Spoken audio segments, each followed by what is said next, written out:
So welcome back from the tea break. I hope it was satisfactory.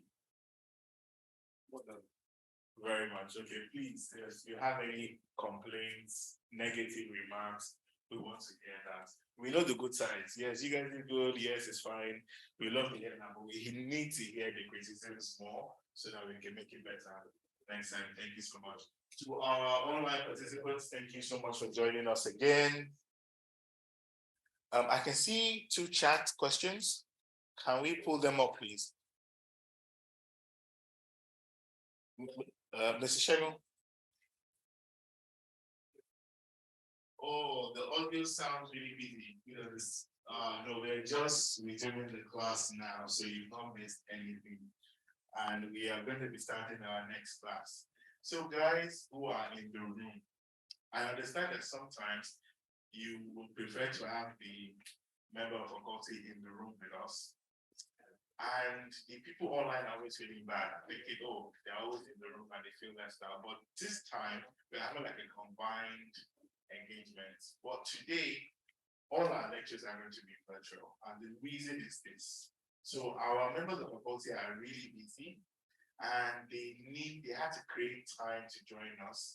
And some of them are not in the country, but they promised to still participate in the training today. So that's why they are going to be joining us virtually. So I hope we appreciate it. We can still learn a lot from what they are teaching. And people who are participating online, I hope you guys are having the best because the speakers today will be mostly on the online community. So guys, our second, can we please put our phones on silent, please? Thank you. The phone is ringing, please put it on silent. Thank you. So our second model today is on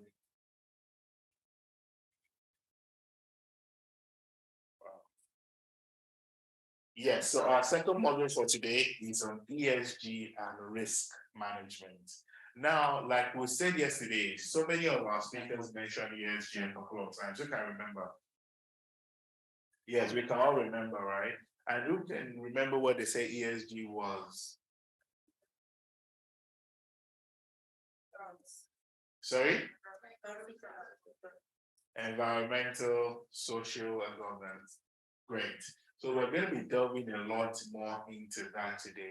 And the truth is there are very few ESG professionals in Nigeria at this time. And Dayo is one of the leading people in that field. So just a brief recap of who Dayo is. Mr. Dayo is the managing partner at Famsville Solicitors. He advises on due diligence, regulatory and compliance audit, corporate and internal investigations, and general commercial law. He also renders legal advice on foreign investment in Nigeria, corporate structures for investment, investment incentives, tax breaks for foreign investors, and company establishment procedures. One thing I'm just really excited about this training is we are engaging with the right people in these areas of law that should be speaking to us. Mr. Dayo, can you hear us?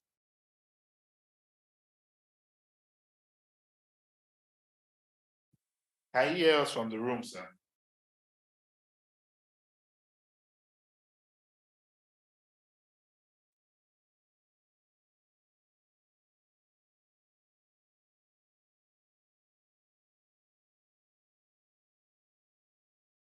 Yes. Can you hear us now, sir? Very clearly. Great, we can hear you clearly as well. Thank you so much for taking the time to join us from your busy schedule. So guys, as our usual manner of engaging, we're not going to waste so much time. We're just going to jump right into it. Please, a round of applause as we welcome Mr. Dayo.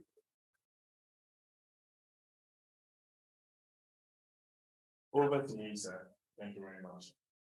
And can you hear me? Somebody is here to add your slides. So whenever you want us to move to the next thing, just let us know. Thank you so much. Thank you to Mr. Adedumade. Thank you so much for this opportunity. I see it's a large class. I don't know, can I see a 180 view of the class? It makes me feel like I'm there as well, just to see the numbers. Right. Yeah, we are about 35 people in the class. That's good. That's good. Interesting. Thank you for the opportunity again. My name is Dayo, managing partner of Famsville Solicitors. I'm glad to be here to not just train us on ESG. I believe we are all ESG ambassadors, and I'm sure that by the end of this of my session, most of you will agree with me that there's a need for us to embrace that role of being ESG ambassadors. I would love to see the class, please. I don't know what just happened now. It makes me feel like I'm in the room.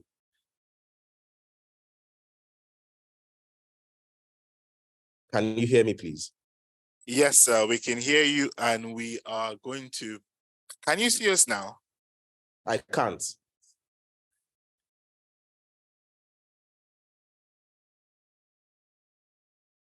Okay, we are. Yes, and now? Fantastic. Thank you very much. Yes. So, like I was saying, so I see us as ESG ambassadors, and it will be very, at the end of the session, we would all relate to why I said we are all ESG ambassadors.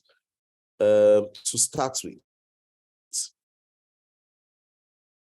I'm sure we've all heard ESG, the first ESG all around. And I in the introduction, I heard Mr. Adedumade saying that previous speakers have made reference to ESG a lot in the course of their presentations. ESG is simply called environmental, societal, and governance. I would call it, be it a policy, but my own interpretation, people have called it a policy. People have called it the new CSR, the new corporate social responsibility that companies tend to activate these days. But I call it the law of everything. And as we delve further into my section, we understand why I call it the law of everything as well. My style typically is always interactive. So at any point, please, moderators and anchors, at any point, I welcome questions in the course of my presentation, not at the end. At the end is also welcome, but in the course of my presentation, I also welcome interjections by way of comments or even questions, please, both for those online and for those in person there. So thank you so much. The theme is developments in corporate law, as we are all aware. The module is ESG and risk management. My humble self, Dayo, will be your instructor for today. And there's absolutely no way that companies that want to be profitable, that wants to drive more investments into their business, that want foreign investors, that want to even list on our markets these days, that want to access foreign loans, there's absolutely no way that they would not embrace ESG as a key policy in the organization. Now, the course objectives essentially will be touching on understanding ESG and its relevance to how businesses are run these days, and the impact on its stakeholders and on its shareholders as well, and even risk management, essentially. Understanding the evolution of ESG, I would say the evolution of ESG is in three folds. My slides, you will see pre-2004, you will see post-2004. But I would also touch on pre-2000, what was obtainable. Where were we? Where was the, should I call it the universe, the planet? Because ESG touches on everything about our day-to-day life. And we also say that it's all about applying conscience, business conscience, in the way directors make decisions about their business, caring for the environment, caring for the planet, caring for the climate as well. So that would also speak to the evolution of ESG. We would identify key ESG trends. Off the top of my head now, I'll just point to two in the banking sector that I'm sure we are all familiar with, but we will not understand, some of us may not understand that those are already trends to note. Sterling Bank, for instance, I'm sure most of us that are very active on social media or that perhaps work on the island and have passed the Sterling Bank headquarters lately would have seen that their building is solar paneled, which means they care about the environment. That's the biggest environmental statement from any organization in the last 2-3 years, as far as I am concerned, because it goes to the root of pollution, it goes to the root of caring about the climate, it goes to the root of renewable energy as well. And I think the biggest statement that makes, in my opinion, is that foreign investors, those that are listed, even shareholders that want to trade in the shares of Sterling, for instance, we already know that they are a sustainable business,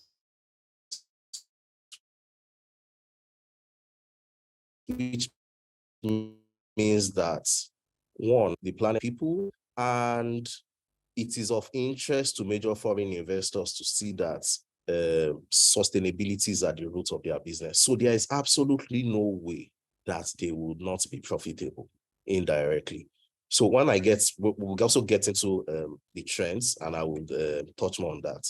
Now, when I say that ESG is the law of everything, I would speak to the regulations and the regulatory authorities as well.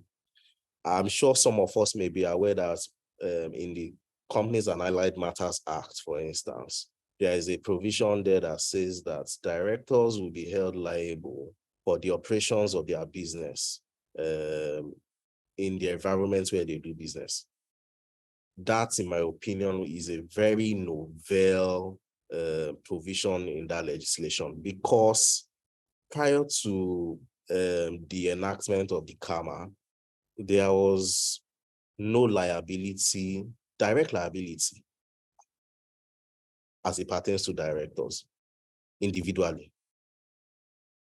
So this, in my opinion, is very courageous, is very bold, and it is a clear demonstration on the part of the government, if I dare say so, that it's no longer business as usual for those that do business, especially in the south region of the country, where we typically have oil spills issues and gas flaring issues and all sorts of environmental nuisance that affects the lives of the people that reside in that environment. So there's a regulation around that. We have quite a number of policies from the central bank, from the NGX as well, and even the Climate Change Act as well that was signed in 2021. We'll take a deep dive into all those regulations. We'll speak to what the regulators have been doing in this lately as well, and share the trends, the policies. I was fortunate to be on a panel just the day before yesterday, organized. There was a, should I call it a well, an interaction with GRI. That's they are a global tracking agency that measures ESG impacts in organizations and also sets the agenda for ESG related issues. It was the engagement was organized jointly by the NGX and the GRI. So I was a panelist there. And one of the takeaways for me in that session was that even the CBN as well, the special advisor to the CBN governor was there. Of course, we know that we have a new administration by next week. She mentioned that there will be a policy rollout from the CBN as well relating to ESG and compelling even banks to ensure that their sustainability reports is captured in their financial statements every year. Prior to that, it was not a strict policy but I'm aware that banks like Access Bank, because I tend to read financial statements and always have a sustainability report attached to their financial statements. So trends like that about the regulators, what they are up to, what they are thinking, how they are trying to catch up, more importantly, with the developed nations. I think, in my opinion, when I look at all this on a global scale, I will say that America is far ahead. America seems to be having issues with ESG, whilst Democrats lean more towards ESG and embracing ESG and ensuring that ESG is alive and it's well.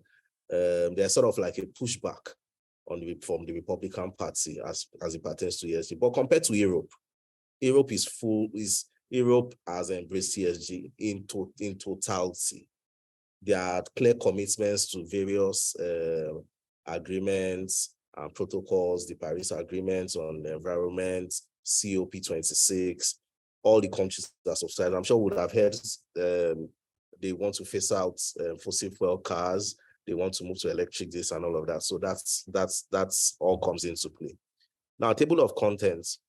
I'll speak to the meaning of ESG and its relevance, the evolution of ESG, like I said, pre-2004, post-2004, key ESG regulations and trends in Nigeria. Who is a stakeholder and what is a stakeholder analysis? Identifying potential ESG risk and ESG risk management framework. ESG reporting, understanding its importance in assessing company performance, and of course, conclude, take questions, comments, even welcome debates, as the case may be, on everyone's position on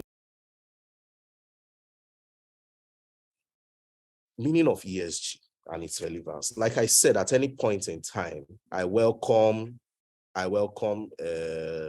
any form of interjection on this topic.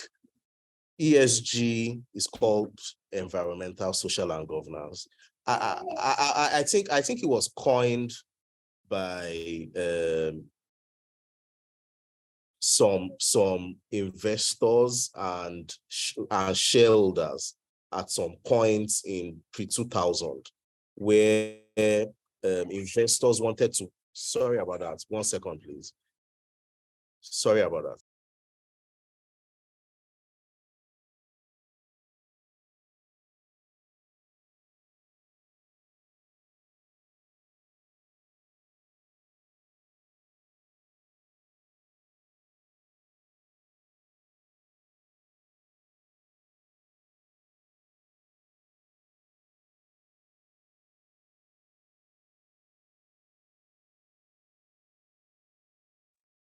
About that, please. Yeah. So environmental speaks to issues around pollution, issues about green energy and transitioning to green energy, renewable energy as well. Like I said, I use the illustration of Sterling Bank moving to solar paneled means of generating electricity.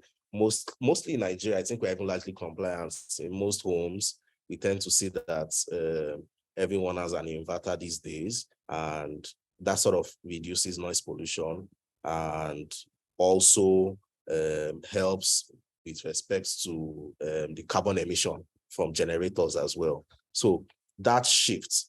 In Europe, you see that most businesses, or even generally, the way they care for the environment is essentially, no, please go back.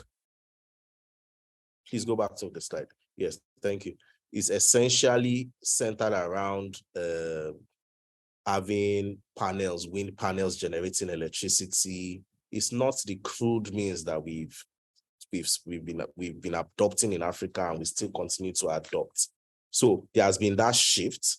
We talk about issues around biodiversity, deforestation, and carbon footprints as well. So I know, let me take it one by one. When we say carbon footprints, I know, for instance, now that there is a policy around gas flaring, and the fact that if you ensure that you are not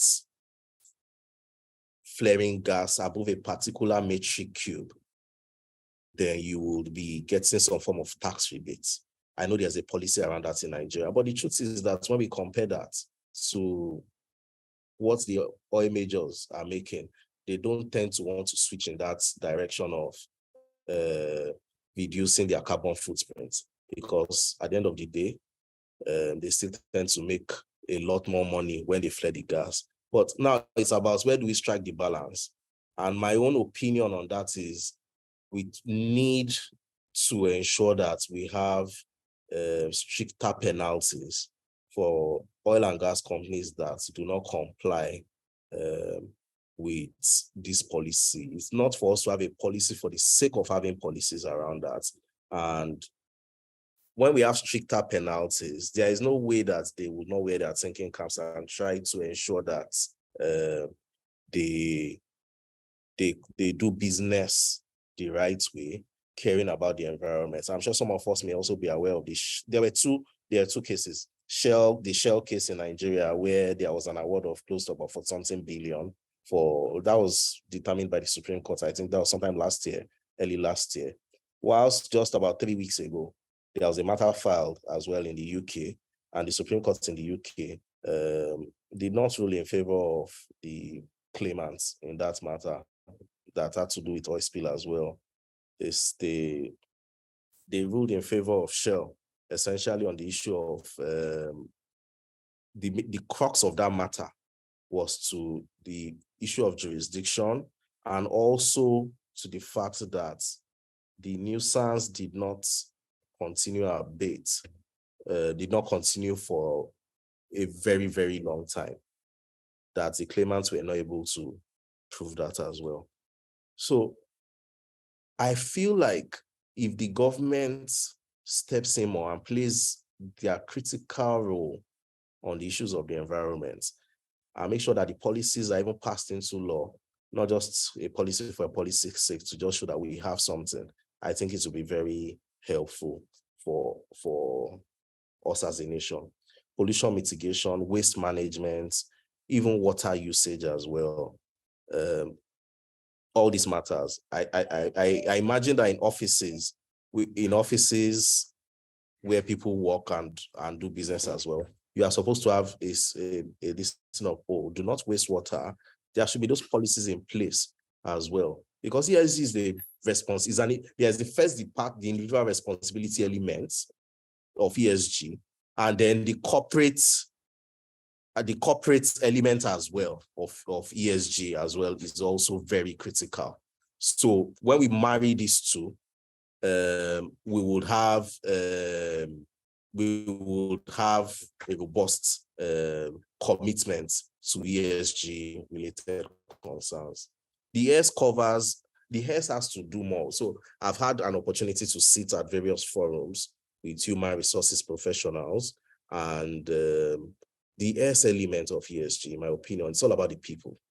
That's what the S element is about. The social element, it's about the people. It's about the board. It's about diversity. It's about gender balance. It's about equity. It's about the health and safety of the people. It's about remuneration. It's about equity. It's about human rights. It's about talent management. It's about community relations, privacy and data protection, supply chain management, human capital, and social justice. It sounds like a lot, but I always say that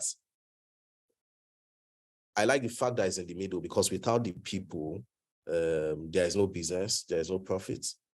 And yes, AI is coming in these days. We have ChatGPT, we have all of that. But even ChatGPT, issues around cybersecurity, issues around data falls under the social elements. And I will still take a deeper dive into that as well. So what we see lately, and I'm sure some people may be experiencing that in the course of advising clients, or in the course of, for those that are in-house, in the course of doing business, especially those that engage with international businesses. You'll tend to see your client telling you that, hey, okay, we got a RFP. And in that RFP, they were telling us that they are particular about the gender balance on our boards. And you are wondering why. They'll be asking you how many women are on your board.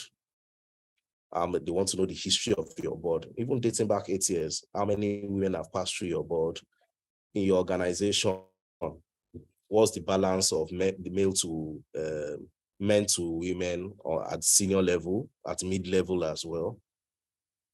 So it's very integral. And I know of businesses that have lost deals on that basis alone, just because of issues around gender balance. And you'll see some that will even say that, oh, this particular client wants a business wants to give out this deal to a business that has maybe even women-led in some cases. So these elements matter.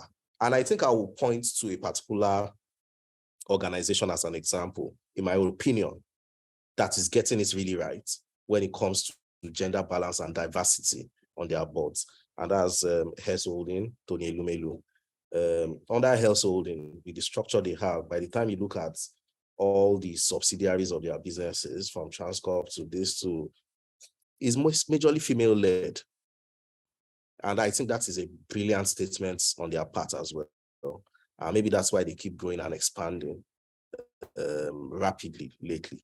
So the social element matters. How are you treating your people? How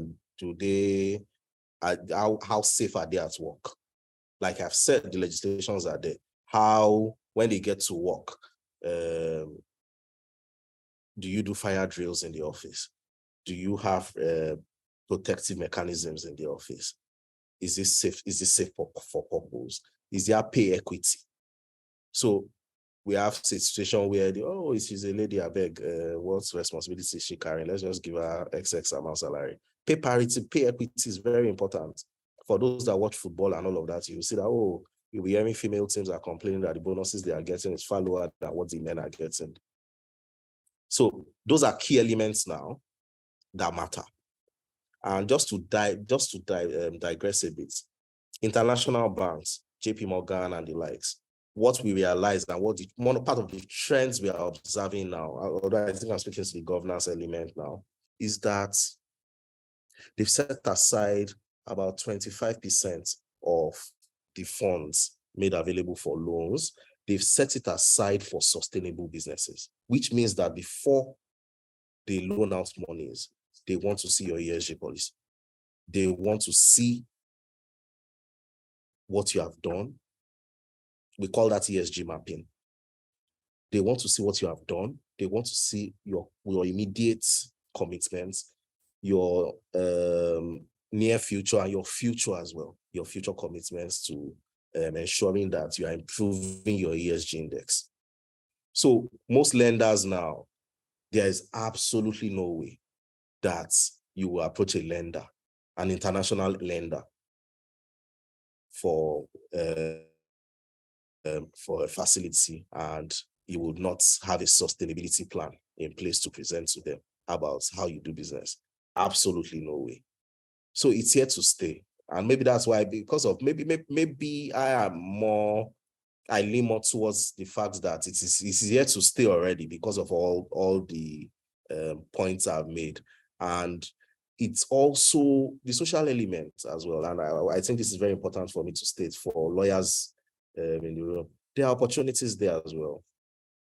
So I'll point to the Climate Change Act. And please, pardon me if I'm digressing from following my presentation strictly, but it's very important I share some information as well that will be beneficial. It's not just for us to come for training. It's for us to see the possibilities in this area, because I call it an area of law. It is the law of everything, but yes, it is an area that lawyers can map out a career. You can become a sustainability advisor. You can man a climate change desk.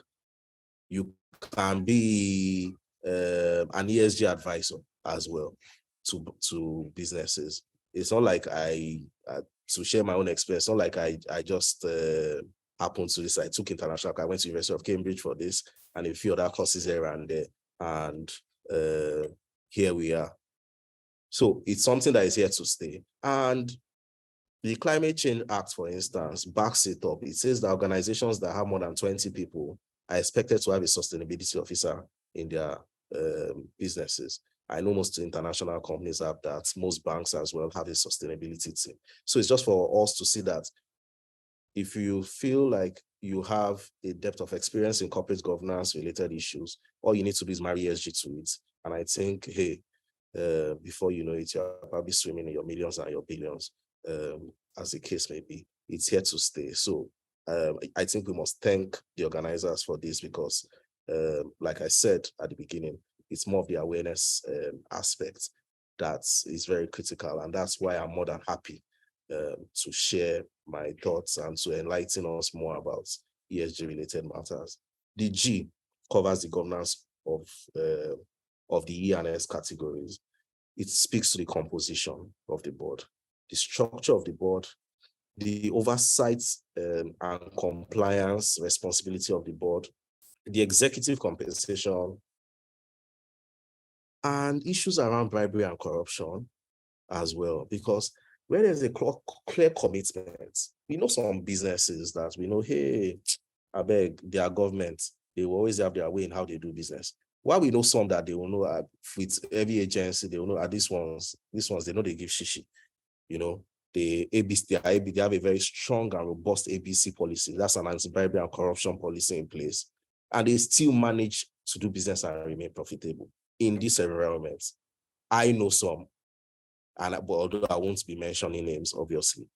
But when you have that culture in place from the governance level, you have a clear commitment to ensuring that you run sustainable businesses and that you have a very strict, solid ESG policy in place, appropriate monitoring of those ESG indicators are monitored by the sustainability officer reporting to the board, then I think everybody wins.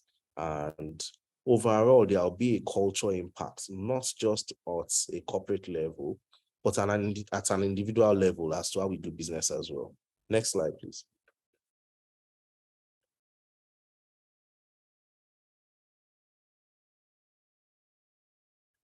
So the relevance and impact of ESG. So what we realize is that for those that have embraced ESG, you realize that they are highly regarded and highly rated in the markets when it comes to their corporate reputation. Their reputation is pristine. Well, for instance, every December now, everybody wants to go to Zenith Bank Road in VI to go and take pictures because Zenith Bank would have lit up everywhere. So that's part of the corporate reputation that we are talking about. Let me look for another business as well to point to. We all know that some particular businesses will always sponsor concerts, and that's all about the people as well. Some particular businesses would always ensure that they embrace some schools and perform some certain level of, should I call it renovations, refurbishments, as the case may be, or even some will tell you that, oh, we are going to power all the street lights in this area using a solar panel. So we have those layers, and that affects their corporate reputation. You hear banks, I read a lot of sustainability reports in their financial statements, and I know some banks will tell you that, oh, all our ATMs in Nigeria are powered by alternative sources, clean energy. Yeah, there are some that will probably delve into greenwashing, but most of them are conscious of this now, and they are trying to ensure that, oh, how can we reduce carbon emission? How can we reduce this? I mean, I'm sure by the time they do the maths for Sterling and the likes, it might be capital intensive, but when we look at the benefits, reduce pollution, amount they spend on diesel, on generators, and all of that, over 10, 15 years, or even 20 years, I think they've made a very smart business decision that even their shareholders will eventually thank them, not just thanking them verbally, but even their dividends would be better for it as well. So it's always a win-win with sustainability and with ESG. Then we have enhanced customer and investor acquisition and trust, which is what I just said about how the shareholders would definitely be happy when you embrace these key elements. Because let's look at it. You have a clean environment. You care about the environment. You care about the people in the environment. You care about your people as well. Those that work for you, their pay, their health and safety. Even your retention rates will be higher. We know how things are with Japan and everything now, but I mean, it's good. It's a good headache for people to have when they feel like, hey, this is a business that cares about all these key indices, and it must make more sense for me to want to leave this organization for another organization. It might be just as simple as knowing that there's a path up as well. So evolution of ESG. Pre-2024, maybe decades ago, depending on there was improved basic labor conditions during the industrial revolutions. Prior to the industrial revolution, we could say that at that point, businesses did not care. And that's the truth. They did not particularly care about remuneration or well-being of workers or how they went about work. In fact, it was horrible. Now we have the 9 to 5. We did not have anything about the 9 to 5. Don't go like 5 pages ahead. Not even bulk. Sorry? Oh, sorry, please go on. I apologize for that interruption. Okay, yes. So they did not really care. And I think there's a documentary that I would have pointed to back in the day that I watched, and there was no 9 to 5. It was about working. Maybe you just had 5 hours or 6 hours to sleep. Pre-industrial revolution. Industrial revolution came, technology came, and there was a shift. And with that shift, we got to the point where, okay, it was more about our rights and pushing and balance and all of that.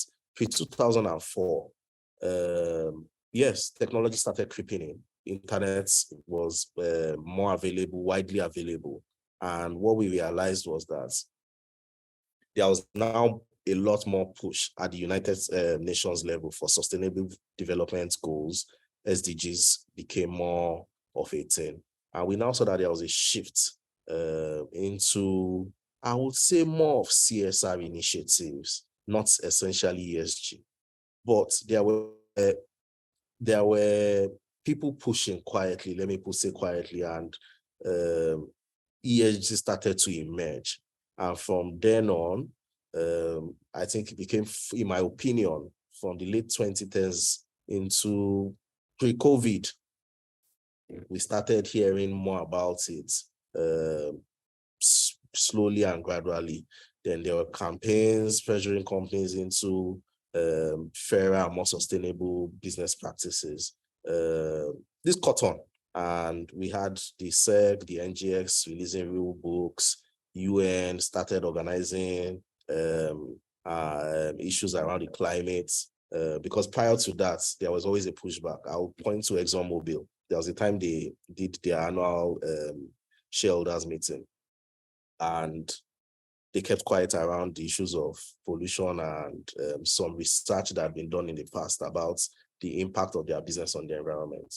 And there was a vote during the shareholders meeting, and over 66% of the shareholders in the meeting said they wanted to see the report on how their business affected the environment. And that was a major statement. And I think that was not just a major statement, it triggered a shift as well as to how oil and gas. So now, what we realize, and it's in our faces, but most of us don't know, is that you realize that oil and gas companies now are even more sensitive and are running away from using oil and gas. What you now realize they are using is energy. They use energy now because it's sort of like, I won't say a dirty word, but that's the way it's appearing these days. So you see them rebranding, changing their names, and using energy more. They don't tend to use oil and gas. So there's a shift, and that's all started being, that shift started happening faster from 2010 upwards. So like I said, in Nigeria, we signed the Climate Change Act in 2021. And of course, our current president likes to travel, as we all know. So he never missed any COP. We are signatories to quite a number of policies and quite a number of protocols as well, and commitments. We have clear commitments to ensuring that we reduce carbon emission and that we move, and that's between now and 2050, and so many others, including COP. They were in COP 26 as well. So sustainability is here to stay. There are sustainable development goals that we are signatories to as a country as well. And these are things that I think we as lawyers also have a duty to sell to our clients, to let our clients know about, and to let them know that, hey, even in terms of doing your DD, or even when you're setting up an entity or doing anything, even for small and medium scale businesses, I'm aware that there are ESG policies that they can embrace, even at that level. When I was with the NGX, was the day before yesterday, they're about to launch something around that as well. And I would be more than happy to share that with Mr. Dedumade as soon as I lay my hands on it, perhaps for what circulation to everybody that has attended this training today, amongst other materials that we're happy to share with them to help everyone learn more about it. Yes. Next slide, please. So someone has a question. Yes, please. Can I ask them now? Or should they ask? Yes, please, let them ask. I want it to be as interactive as possible. Hi, good afternoon, sir. Good afternoon. Thank you. I want to draw back to when you were talking about environment initially. Please confirm that I'm audible. Yes, I can hear you clearly. So you spoke about the Supreme Court's award to Shell, if I'm not mistaken, both Yes. Nigeria Yes. and the UK for and against them. And then you made Yes. comments that in your own opinion, and that's what I'm taking you on, in your own opinion, we should have stricter penalties, right? Yes. Yeah. So Yes. considering the novelty of our ESG principles, the incorporation into our laws, Yeah. the Climate Change Act, which I believe is 2021, Yes. the Young Industry Act, which is 2021, the Companies and Allied Matters Act, which has glimpses of ESG principles, which is 2020.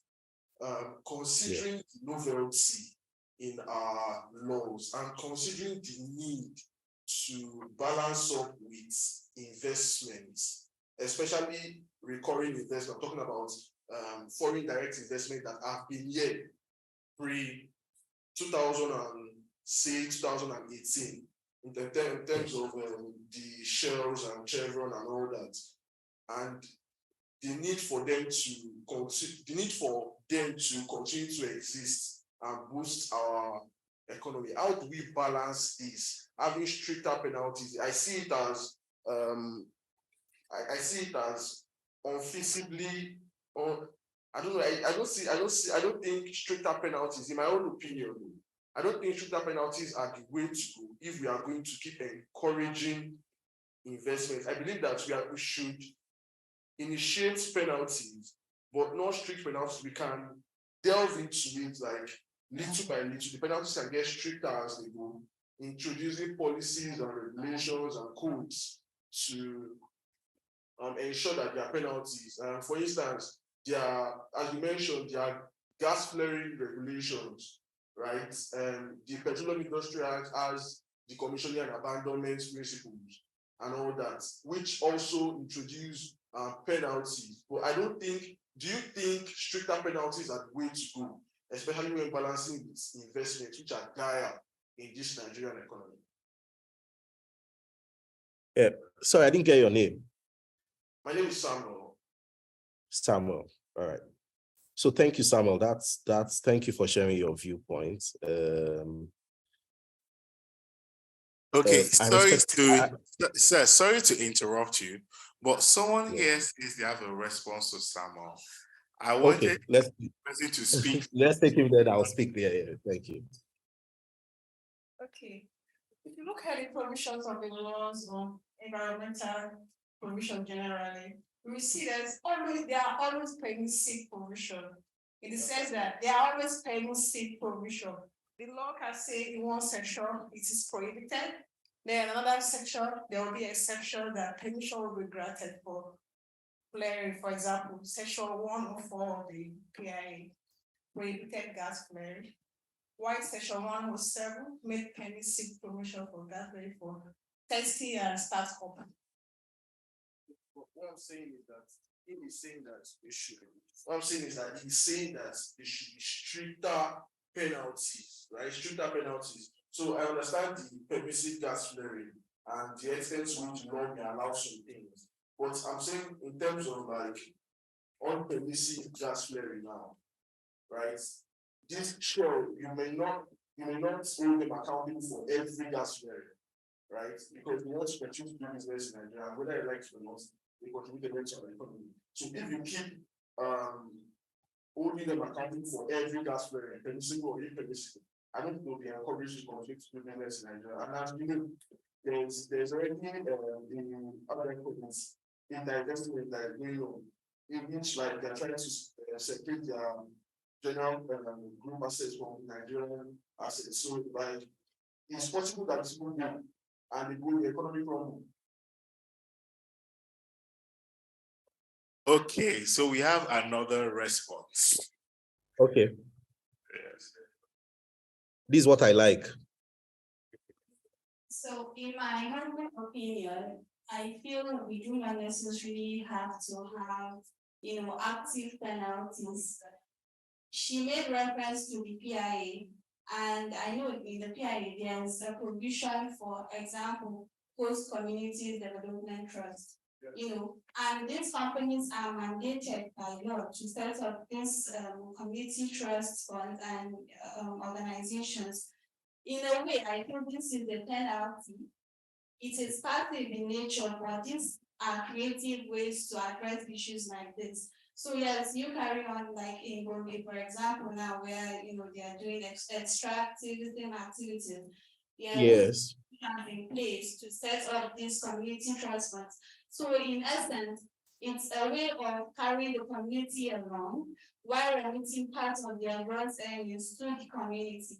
So in my humble opinion, it doesn't have to be necessarily so active per se in punitive measures, but we can have creative solutions like this.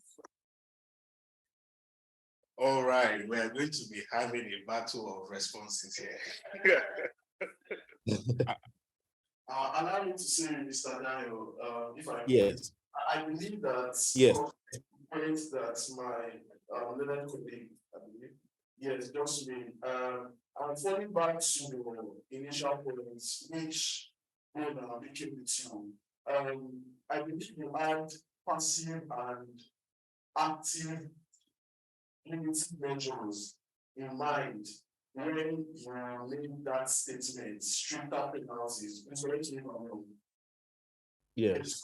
While I agree with you that we should have also passive penalties and active penalties, what I'm saying, my point of contention is that given that Mr. Dayo said we should have stricter penalties.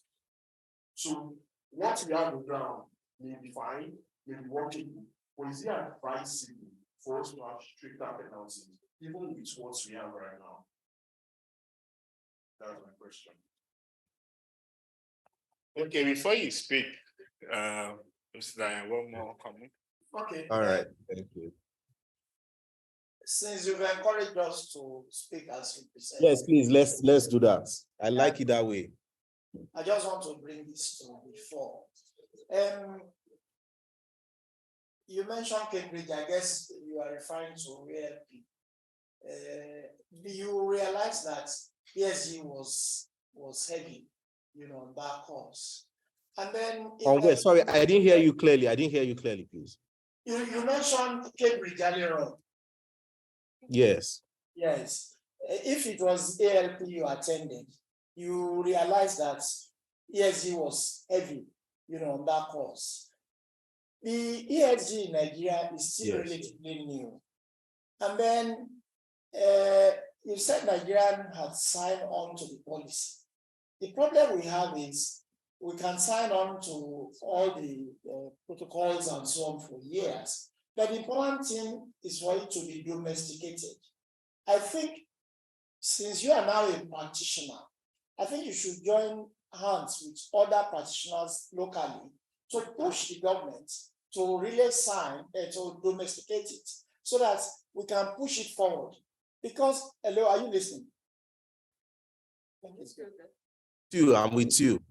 Yeah, because the ESG has now taken over the traditional role of EHS or CHI in the oil companies, in the oil industry. And the oil industry you are referring to, you said nowadays you are hearing energy. Some of the oil companies are moving or are... This meeting is being recorded.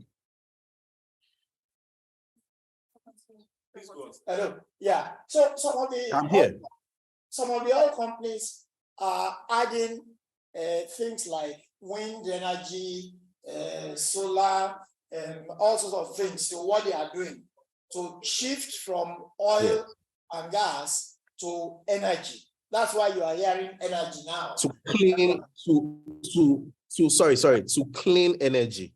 Clean energy. So clean energy. The clean energy is actually the issue of wind, using wind, using solar, using all others, biotech and other things. Now, the problem in Nigeria is this. Except we now adopt ESG and government domesticates it and it collapses the former environmental health and safety and corporate social responsibility, all of them roll into ESG, are now given focus, we are still going to be having problems in the country. For instance, what happened in Bayelsa last year, that they said there was a heavy rainfall, people to the extent that corpses, the corpses were rising from the something onto the surface, and people there was pollution and so. It doesn't come under EHS because it was natural. It was natural. It wasn't as a result of oil drilling or something like that. And who we say is corporate social responsibility. So that is under ESG. So things like that, there are so many of it under ESG that except we have government focusing on it by domesticating all those protocols designed, and then they're backed up with law, and then encourage all the companies involved to focus on it, we will continue to have such problems. Otherwise, we'll be discussing in classrooms like this, everybody discussing their own sets without a united front, for government to push this. So I would suggest that since you are a practitioner, I guess, try and enlist other practitioners locally so that these issues will be forced to government, for government to really take action to domesticate it, and then we move forward. I don't know whether you understand. I would answer that particular question first before I can't see the class, please. Okay, while we're putting that, one last comment before you speak. Just one last comment.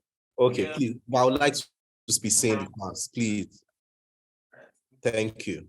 Yes, you're working on it. All right. Fantastic. I'm just like a clarification. I think based on the question someone asked, because and there are really some back and forth. But what came to my mind immediately was that I think if we make things much more easier, it might be better to put it in proper perspective. Like when you say strict penalty, what do you mean by strict penalty? I think if Mr. Dayo can kind of give us an instance of because what someone might have in mind as a strict penalty, which will be sufficient deter investors, but not be what the lady who spoke might have in mind as being the strict penalty that might be sufficient as a penalty that might be able to. So I think if Mr. Dayo can give us an instance of what it meant by strict penalty, might help put things in proper perspective. So many people have comments. Good afternoon, Mr. Dayo. My name is Good afternoon. Thank you for the very insightful session. I'll just, my comments will be on the stricter penalty perspective, right? And while I share Samuel's views, I also share your views. I share his views that, to an extent, stricter penalties can sort of deter investments, right? But at the same time, I want us to look at stricter penalty as a whole within the sector, not just stricter penalty towards the oil companies, but let's look at it as a whole in the entire sector. Let's look at stricter penalties, and I'm speaking specifically now from this investment perspective, right? Let's look at it from stricter penalties that could be enforced on government officials, for instance. Now looking at it from the bribes that these people have to pay. Those bribes are usually very enormous, and in one way or the other, they will affect investments. Look at stricter penalties from oil thefts. Their pipelines. We know definitely the oil that is being moved from these oil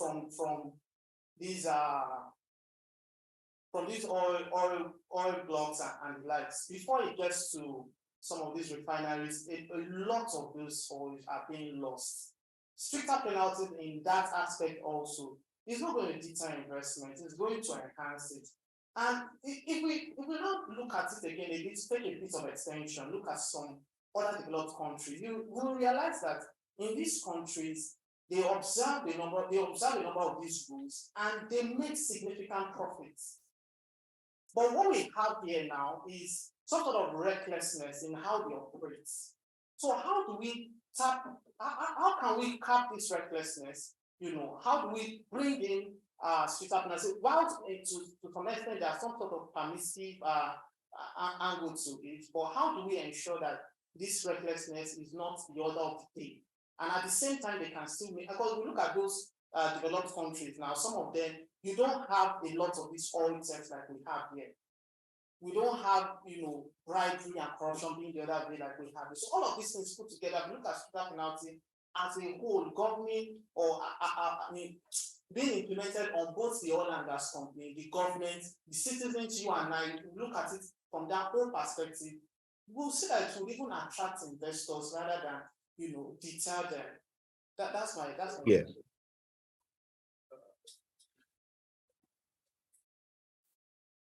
Sorry, Mr. Dayo, I know you have a lot to answer now, but allow me to make a comment.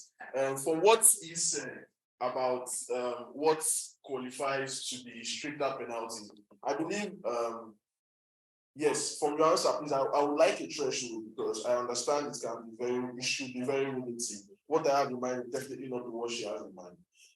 And so we want the threshold, that was one. And the second one is, I don't know, but call me an ESG model, but I don't subscribe to the philosophy. Yeah, I don't subscribe to the philosophy of ESG. I can tell already.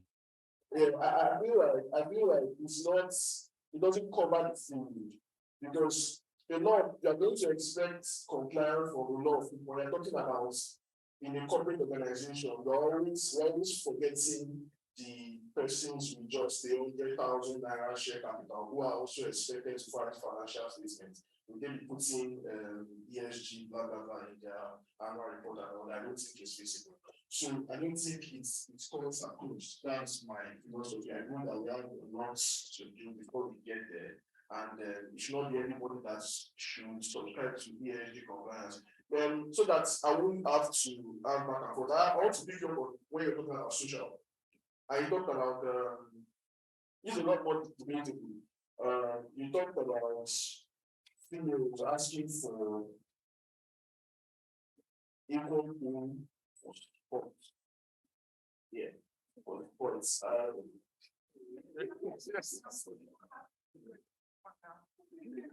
I'm just saying, for sports, and we are talking about social. It means that ESG is making us, the focus is no longer on competence.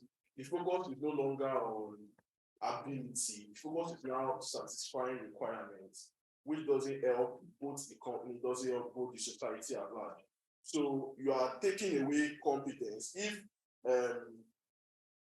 If Chima by my side is the best candidate for the Minister of Finance, but in my cabinet I have so many other females, and I'm making so many other males rather, and I'm making a female Minister of Sport to satisfy ESG requirements or satisfy this quota. I don't think it helps Nigeria. Just like the way we have federal character, and up to now it doesn't help us. So I don't think so. Personally, I feel like the only part of ESG that can work in Nigeria is governance, really. So we can't keep talking about environment and social when really we are just going to have back and forth. We are going to be having this Robinson Crusoe journey and debates and all that. So I would like to just drop it so that we can learn. Thank you, Samuel. So that your last comments around the pay and all of that. Let me address that at the end of my paper. Okay. You will see, before we get there, you will see why. Okay, so we have some comments as well. We have two more. Then you can. Okay. Sorry, my comment is just to help you address its attack on the unit. There's a celebrated of BBC. I think you understand. You know about that. The BBC celebrated case. Yeah, go on. Yes. So you can use that one to go. So address this problem. Is attacking ladies that it's not about competence. That one was about competence. Yeah, so I just want to shift that one in. So we'll come back to that. We'll come back to that at the end. But let me speak to, I don't know if there's any other comments. One house, please. One house. Is there any other comments? Yes. This okay. That's my own comment really. I don't want us to overflow this. We have already overflowed this. And I think what is important to consider here is the fact that Nigeria is nowhere near where other developed countries are when it comes absolutely. Attacking these issues, ensuring that the government is aware of the environmental issues that we have, look for how to solve it, put together a team that is going to address these issues. Our problem in Nigeria is implementation. We have laws, we have rules, we have regulations. Where is the implementation? So when these issues are attacked, then we can have a way forward. So let's not overflow, stricter, whatever, or no stricter. If you do it to the strictest, there is nothing that will still happen in Nigeria. We know how Nigeria works. So address it straight to the government and make sure that these things are implemented and we have laws and regulations that guide our environment. We go out every day, there's overflooding, the orange spillage, everywhere is crazy, so address this issue straight to the government and ensure that they hear us when we speak about it. That's how we move forward. Thank you. Over to you, sir. Thank you so much. So like I said, so let me take the question on the strict penalties. I think it's so stupidly ridiculous that I'm not sure of the particular measurement now, but let me just use an example of maybe 10 cubic meter. If you flare gas above 5 cubic meter, you will pay 25 naira for additional ones after that. 25 naira, guys, for oil and gas company, oil and gas majors, IOCs, is a joke. I'm sure someone here can even pay what they flare in a day. So maybe 15,000, 20,000. That's a slap on the wrist. It is ridiculous. So there's absolutely no way that they would want to make a shift, because at the end of the day, it's all about their books and the profits. So that is why I said we need to have stricter penalties, because in my opinion, it's just, I should have probably said that we don't have penalties in place. It is that ridiculous. So that's why it's 25 naira or something that's stupid. So we need to do more with respect to that area. Then the other question was on,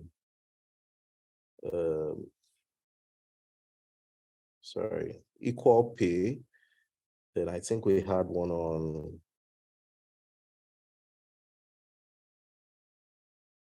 let me take the equal pay.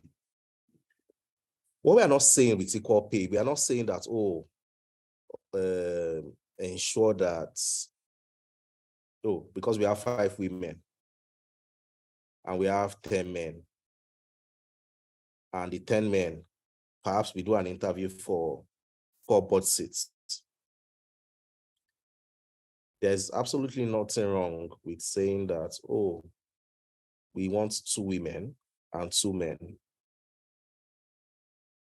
to have a seat at the table. It is not about seclusion now. It's about balance. It's about being gender sensitive. And it's about ensuring that there is a flow and there's a balance, and that diversity is very, very clear. We need to shift. So things happen at different stages in the life cycle of any organization or any country or in the world as a whole. We had COVID, where now I'm sitting here, you guys are somewhere else gathered, and we can communicate. Pre-COVID days, I doubt that we would have all embraced this. So when there's a shift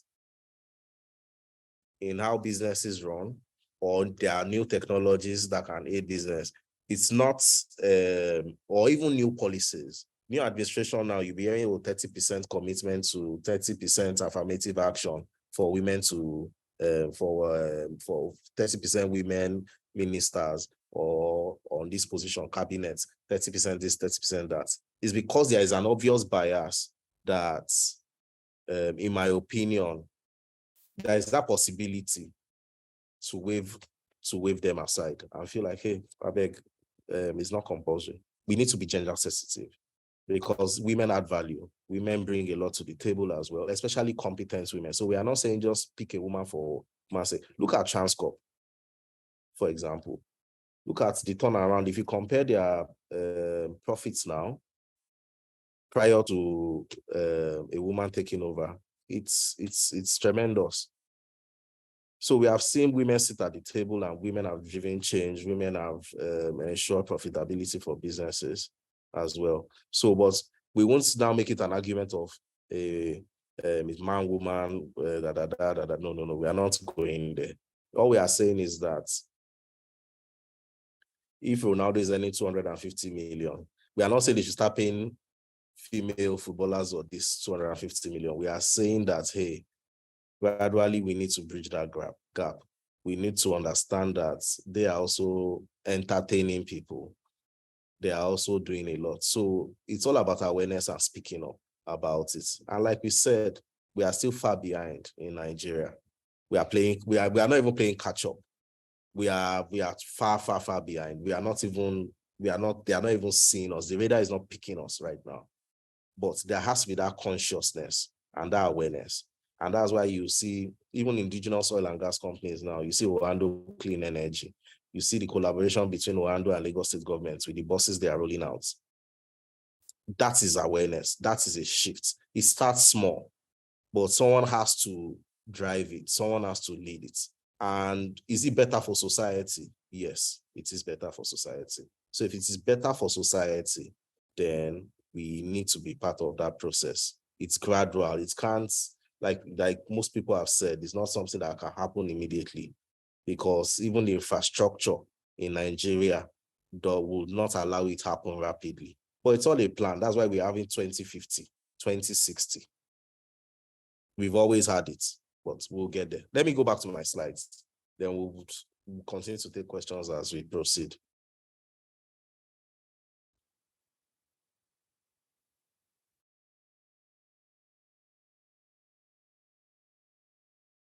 Okay, so legislations. Yes, the person spoke to legislations that why can't we have a legislation to capture all this? That's my takeout from the question.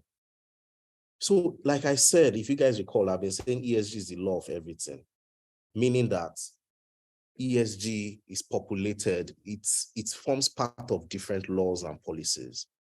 So it's there, it's in the CAMA, it's in the Constitution, Chapter 2 on Fundamental Human Rights. It's there. It's in the Climate Change Act. It's in the Harmful Waste Act. It's in the Nigerian Sustainable Banking Principles as well. And I would go a little deeper into these legislations just to enlighten us on what we currently have and we can improve on. Is in the Nigerian Stock Exchange Sustainability Disclosure Guidelines. Is in the Nigerian Code of Corporate Governance. Is in the Nigerian Sustainable Finance Principles as well. But let me just quickly just summarize a bit about these policies, guidelines, and legislations and the impact they have on businesses and on the ESG impacts they have on businesses. For instance, the Nigerian Sustainable Banking Principles, it encourages businesses, and especially banks and discount houses, to develop a management approach that balances environmental and social risk identified with opportunities to be exploited by businesses. The CBN puts this in place to impact society, to protect communities and environments in which financial institutions and their clients operate.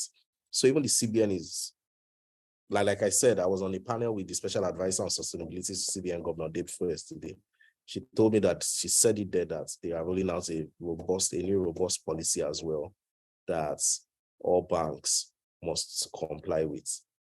The Nigerian stock, the NGX now, they have a sustainability disclosure guidelines for publicly listed companies. They have reporting requirements as well. And the SEC as well released corporate governance guidelines that are applicable to public companies as well. So someone asked about small companies. So you can see that the target essentially is not small companies. We are not saying small companies should rush to embrace ESG. Although I'm also aware from the panel I was on day before yesterday that just as a guide, the NGX is also going to release something for small and medium scale businesses as well, with respect to ensuring that they are also ESG aware as well.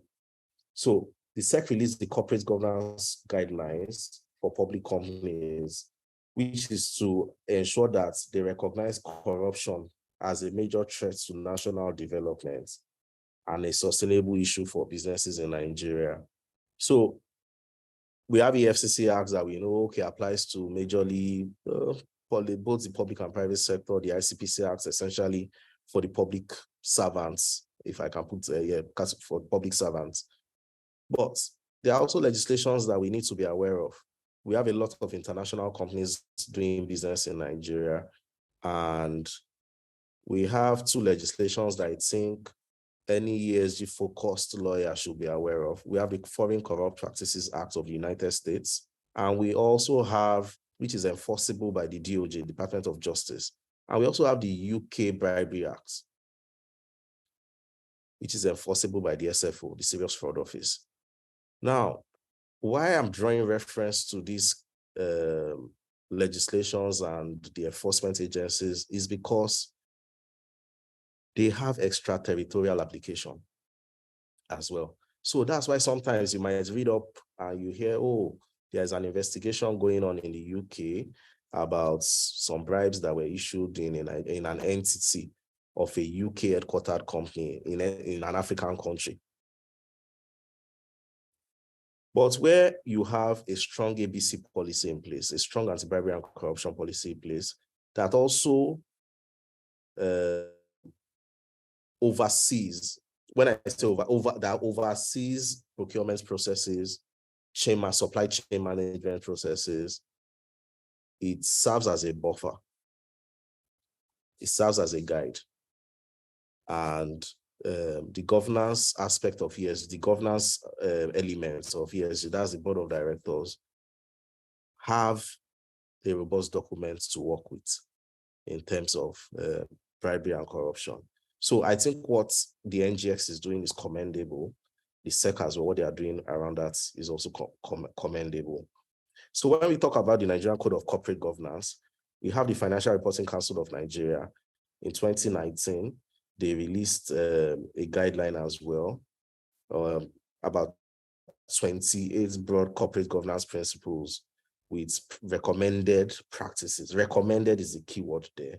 Under each, so I'll make reference to a particular principle, principle 24 of that guideline, which expressly requires companies to pay adequate attention to sustainability issues, including environmental, social, occupational, and community health and safety issues as well.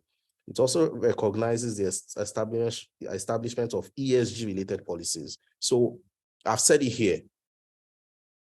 So when we see publicly listed companies, there's an opportunity here for lawyers now, again, in terms of employment opportunities, and it goes with awareness. So I don't think, aside from the fact that we are trying to care for our planet, for the people as well, I think there's the personal benefit elements for professionals, for lawyers as well, in terms of job creation, in terms of being the drivers.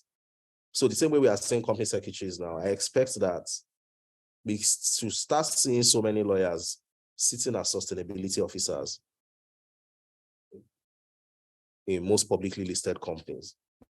Because the recommendation, they are even, I know there are already departments, sustainability departments across banks, but it's about how you deepen your knowledge and your understanding of ESG, the courses you take, and how you follow the trends and monitor the trends.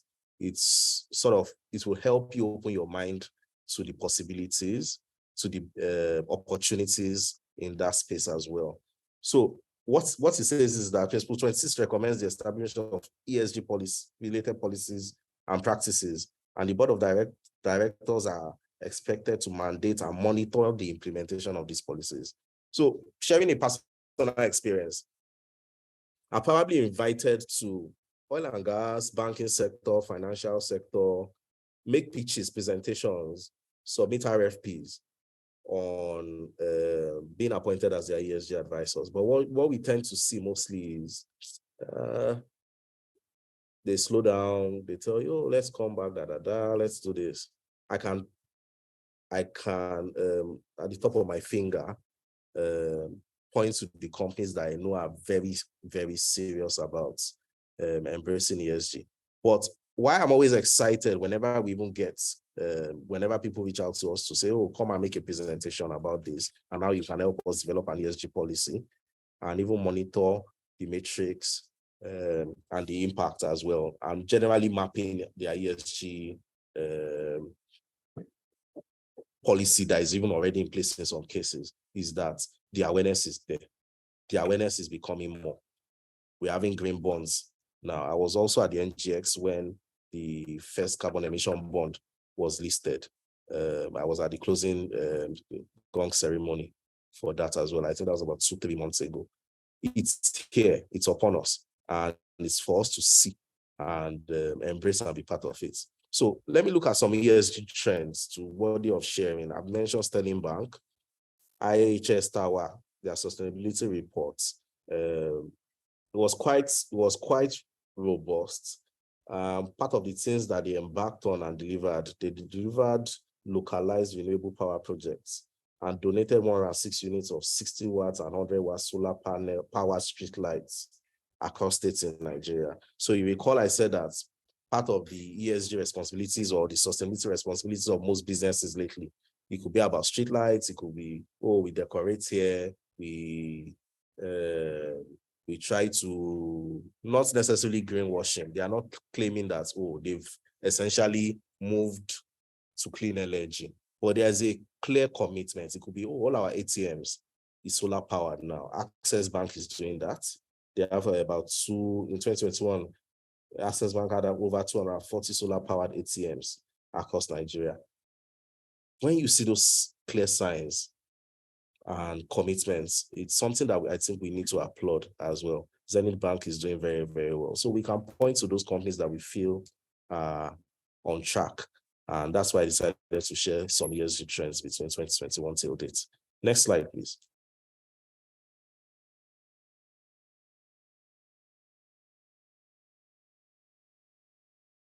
So who is a stakeholder? And what is a stakeholder analysis?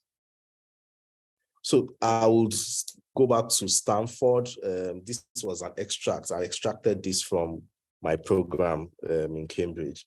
So Stanford Research Institute defined a stakeholder as someone that is within a corporation or a member of a group, it also supports the organization who seeks to exist. So in a business, the key stakeholders according to that Research Institute are the individuals, the corporate entities that have an interest in a company and can either affect or be affected by the business. So in Nigerian context, using Nigerian companies or international companies doing business in Nigeria, we can say that we can divide stakeholders into two: internal stakeholders and external stakeholders. Internal stakeholders are the owners of the business, the promoters, as the case may be, or even the directors of the business, whilst the employees as well are internal stakeholders of any organization. For external stakeholders, we have the investors, we have creditors, we have media, we have the community, we have trade unions, government agencies, regulators, and of course the customers and shareholders. Those are the stakeholders in any business. So this takes us to how do we go about a stakeholder analysis? Next slide.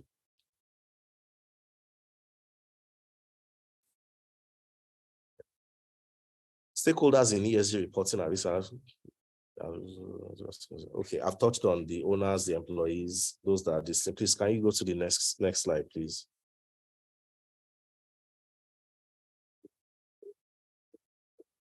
So effective stakeholder analysis, what it helps with, essentially, and when we have to measure ESG risk management, effective stakeholder analysis goes to the root of the risk that business faces, that business across Nigeria is what we are focused on, face.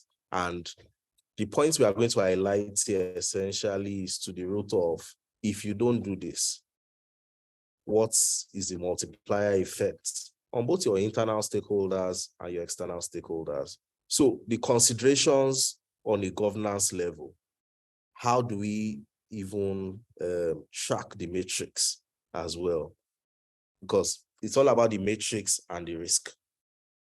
So the environmental risk that most businesses tend to face, depending on the sector where they operate, we'll take it from the impact of climate change. So impact of climate change for, this is May and it's raining almost every other day now. In the past, when you should have your umbrella in your cars, and now it's almost unpredictable. So I imagine those in the agricultural space, how the life cycle of their crops, how unpredictable things must be for them and even for their businesses as well. So we can't push aside the impact of climate change on the agricultural sector, especially the security and use of water. Sometimes I'll use the example of this Isheri water situation that sometimes for those that live there, when they say, they open a dam from Ogun State or a basin commission. And because of that, a lot of people can't live in that area. or they start sending alerts and notices that, oh, you need to vacate this area. Someone talked about Biosa as well, when we had that issue of water flooding around there, and it was a mess for those that followed the event at that time. So security and use of water, reducing waste and recycling. How do we manage waste is very important. Recycling as well is something that I think that is very useful, and businesses need to care about how they recycle their waste as well. Pollution control and prevention. This goes to the root of health and well-being of both employees, communities, both your internal and external stakeholders. They are affected by issues around that. Deforestation too is a major issue as well. How are we caring about the environment, or even the multiplier effects it has on they call them the animals that are going extinct. How are we trying to preserve that continuity for them as well, and not to sound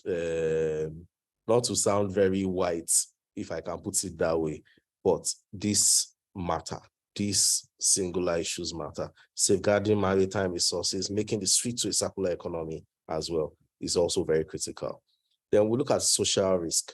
How do we treat our employees? Inclusion, equity, and diversity, very fundamental. Pay equality, workplace and safety circumstances, very important. Observing and respecting everybody's human rights, also very, very important. Development of workforce and training, community participation. What impact are we making on the immediate community where we do business? Is it about ensuring that there's a cleaner environment? Is it about ensuring that, you're driving and you say like, oh, okay, this place is not well lit up. How can we all come together to try to promote and even elevate the standards that we meet in the environments where we are doing business as well? So those are things that matter, that if businesses are not cognizant, if they don't take cognizance of, would eventually affect even their own bottom line as well. Then we look at community participation as well. How deeply involved are we in the community? Is this a situation of I just go do my own business and I come out and I move on? Or are we carrying the community along? So I'll use a case in point. I used to advise a mining company in Cross River State years ago. And sadly, they had to leave Nigeria sometime in 2018. They left because about 10 of their expatriates were kidnapped at a go. They were going to work and there was an ambush and 10 of them were kidnapped and taken away. I've never been more scared in my life because they told me, please go in, let's see what is happening there. Come and negotiate or speak with these people. You and we speaking. I mean, I was even newly married, so like you guys are joking. So went in, and I think the sad part of it all for me at that point was when everything was resolved, they were released and all of that. So now I realize that it was the community that these people were helping that also planned the whole thing as well. So that for me was very sad because they made it a point of duty, as with how they do business everywhere in the world, to ensure that 40% of the workforce came from that community. That was their own way of giving back to the community as well. So community participation is very, very critical and it's something that is a very key element of the S element in ESG, fair labor standards for vendors and suppliers. So if you even have a special interest, for instance, you bring suppliers to the table and you probably know one of them and you think, oh, I like him, he's my guy, is this, is that, I want to help him. Declare the conflict. Let it be obvious that there's a potential conflict here. So because there's a potential conflict doesn't mean you throw that person away. But you make sure that you are fair to all the vendors and suppliers and they go through the process as they should as well. So data security, data is becoming a big deal now. We have the NDPR regulations and quite a number of regulations that we all think are here to stay now. We also have data regulations in Europe and across that have extraterritorial territorial applicability now. GDPR has extraterritorial applicability. How do you manage your cybersecurity processes in your organization? What number of policies do you have? There was a pitch we had to go through recently, and we had to roll out about 8 to 10 policies within 2-3 days, and it was I wasn't even aware, as simple as a password security policy as well. So these are issues that businesses must take cognizance of and ensure that even how they manage and treat data that they come across speaks volumes on the ESG outlook that they are portraying. Now, I would want to add something to this. The chairman of BlackRock, Larry Fink, when he was trying to speak more in-depthly about ESG, one of the things he said was that we should all ask ourselves, what role do we play in the community? How are we managing our impact on the environment? Are we working to create a diverse workforce? Or are we adapting to technological change? We should also ask ourselves, that we providing the training opportunities that our employees and our business will need to adjust to an increasingly automated world. Yeah, AI is here, but I think AI is there to complement us, to make our lives easier, not to essentially flush out humans in how we work or how we do business. So the S element still remains critical. I think that's where he was going to on that. Are we using behavioral finance and other tools to prepare workers for retirement so that they invest in a way that will help them achieve their goals? So with respect to these slides, I think those are the key questions that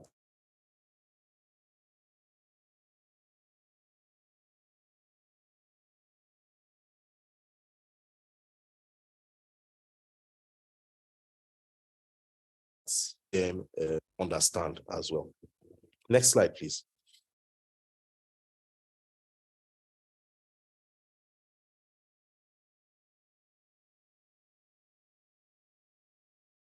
So we have to look at governance risk. We have considered the environmental risk, the social risk, governance risk now is also very fundamental.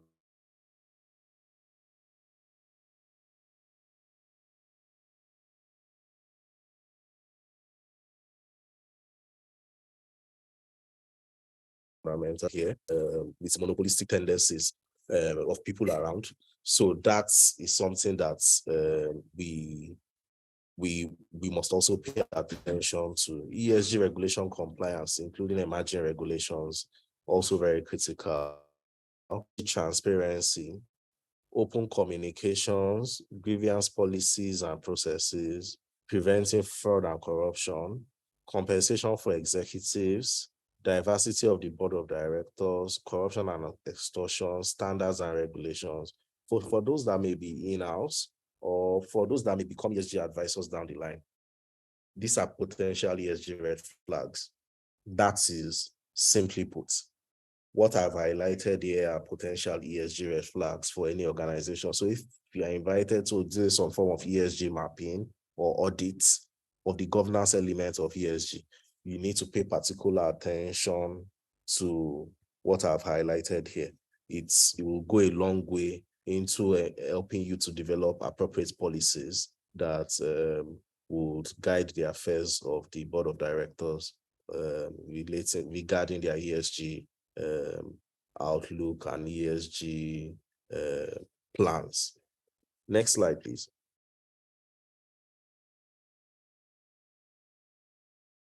So how can you manage ESG risk and identify any organization's gap? So how you manage risk essentially goes to the root of, from the first point, let me trace it out now. Let me chart it out.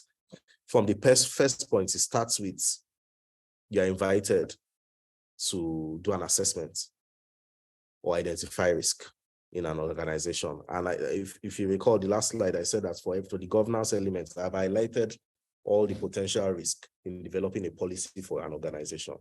So how do you manage this kind of risk? So you do an assessment.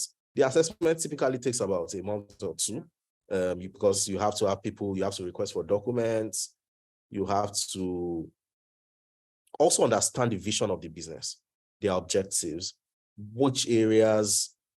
It could be the E first, it could be the S first, it could be the G first, but you have to take it one by one. Ensure that you do an appropriate mapping and an assessment. Once that is done, you've identified the risk. Then you need to monitor the matrix.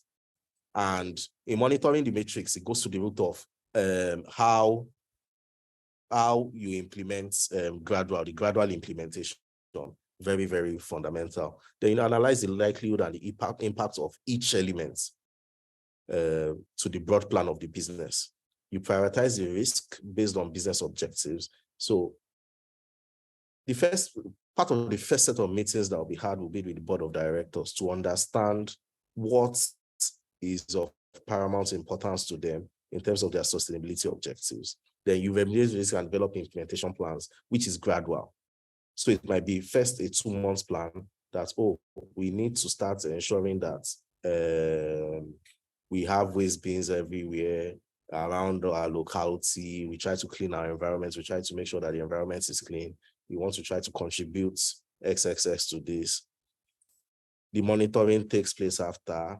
After the monitoring, you have to, not just the monitoring as the ESG advisor, is to ensure that prior to the monitoring, implementation happens, monitoring, then feedback mechanism on how it can even be improved almost automatically. It is in that order that you chat as well. Then you look at the adjustment. So by way of feedback to the board, which goes to the root of monitor, that I just said, you make adjustments to suit for purpose, because it's not like you roll out the plan and immediately it succeeds. It's not, there'll be hiccups here and there in terms of trying to execute, and you have to pay attention to those hiccups and make adjustments as may be necessary in the course of identifying the potential risk when designing an effective ESG framework. Next slide, please.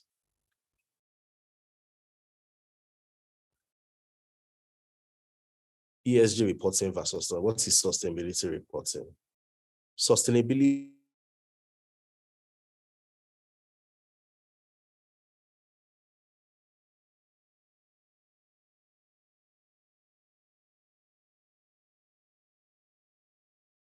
reportings of the business hopes to achieve on the long run with respect to running a sustainability business. And when we talk about sustainability reporting, most companies that are affected, listed companies, very large names, they are the ones that have to make these disclosures to regulators, and they are the ones that are guided by different codes of governance and these different policies that are in place to as recommendations, and are also in place to regulate their activities as well.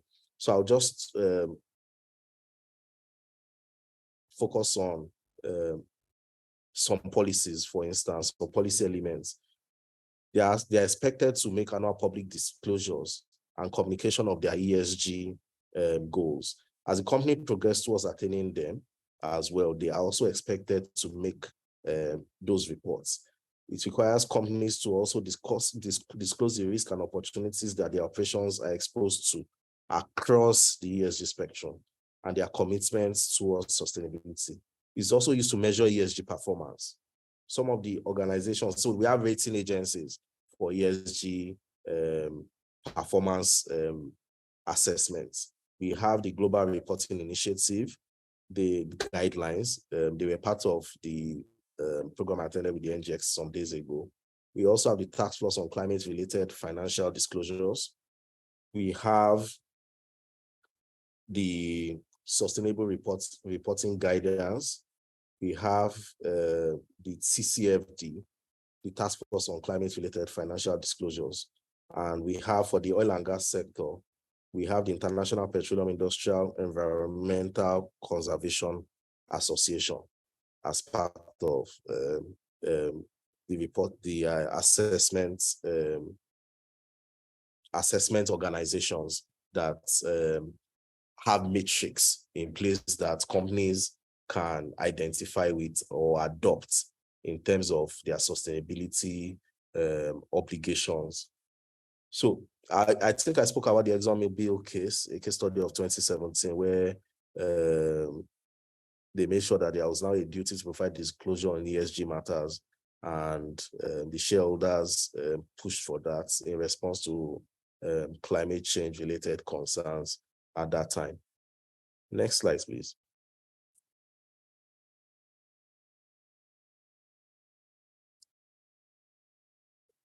So why do we need to report on ESG? It's very simple. They are market drivers. Like I said, international lenders now will not, there's what we call even sustainable financing now, where, for instance, let me just create an, let me illustrate.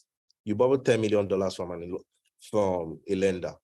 They have looked at your sustainability plan and your ESG policy, what you've done, what you're about to do, and what you intend to do in the future. Now, a new type of financing that has arisen now are in two folds. Some is climate related. Another is pure sustainable financing, which what they will tell you is, okay, you want to borrow $10 million.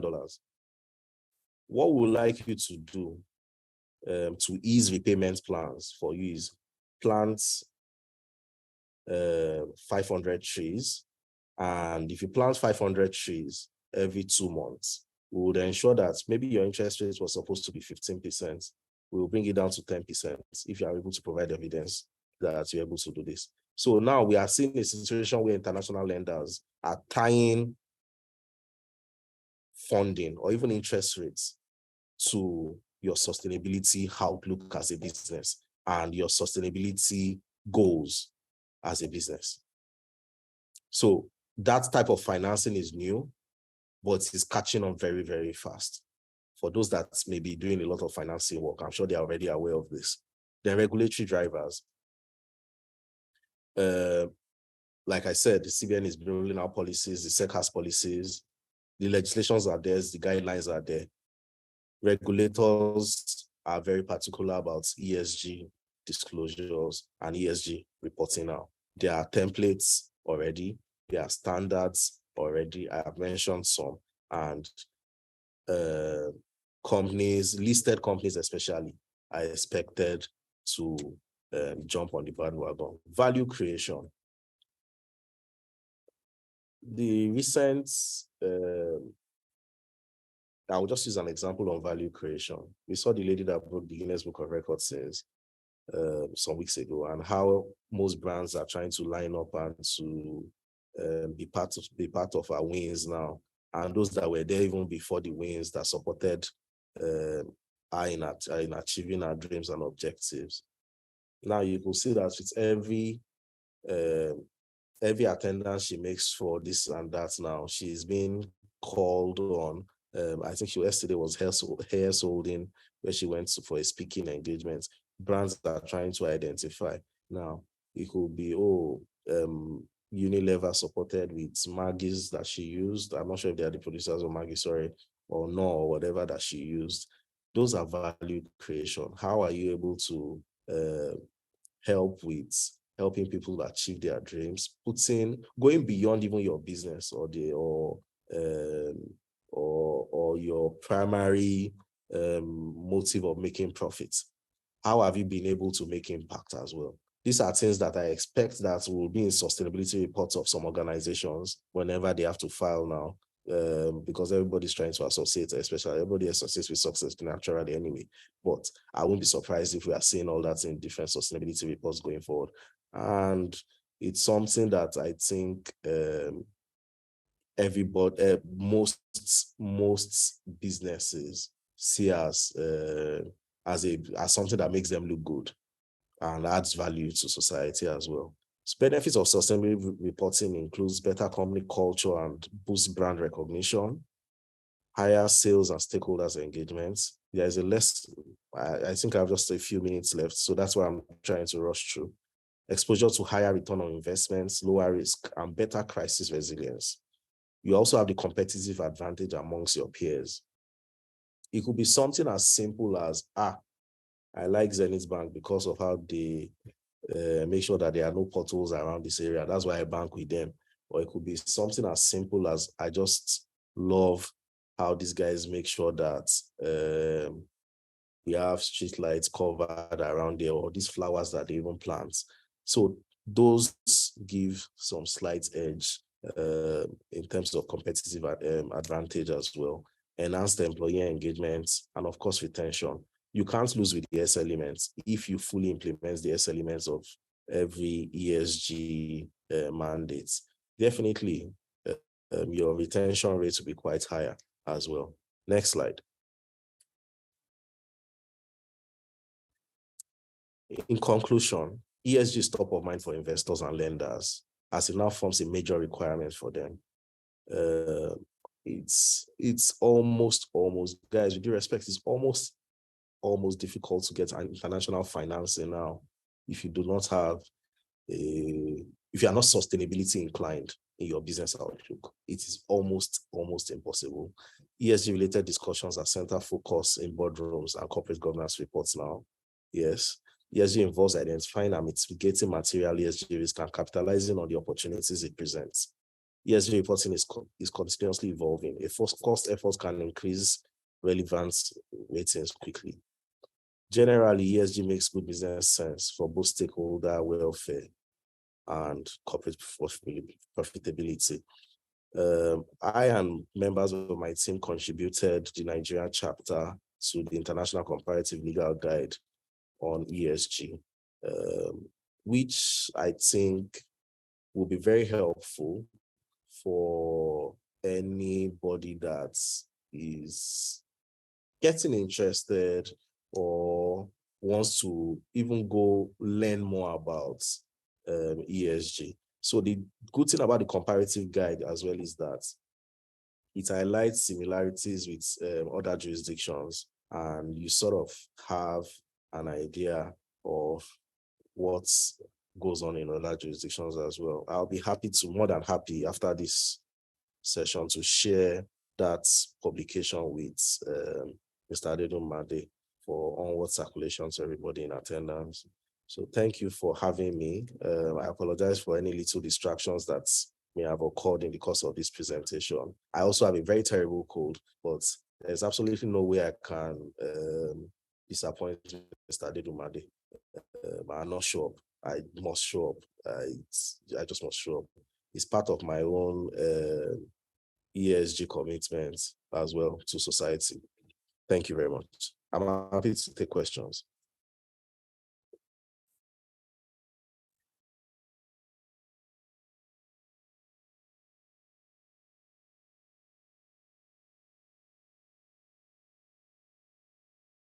I can't hear. Can you hear me now? Yes, I can. Okay, awesome. I'll say thank you so very, very much for your time. We really appreciate it. And I was asking if we had questions, but I wanted us to talk to the people in the virtual room first. So, okay. Oh, I can see comments already from Fortune. Thank you, sir. The session was really insightful. Thank you so much for that comment, Fortune. Does anyone online have a question? If you have a question, you can either turn on your video and say or ask a question, or you can just post it in the chat box and we can make a comment and I can read it out so that the whole class can hear. Once again, thank you, Fortune, for your comment. So no question online yet. In the room, I think we have two people that have raised their hands. The first one is now. Okay. Yes. Thank you very much for that very insightful and interactive session.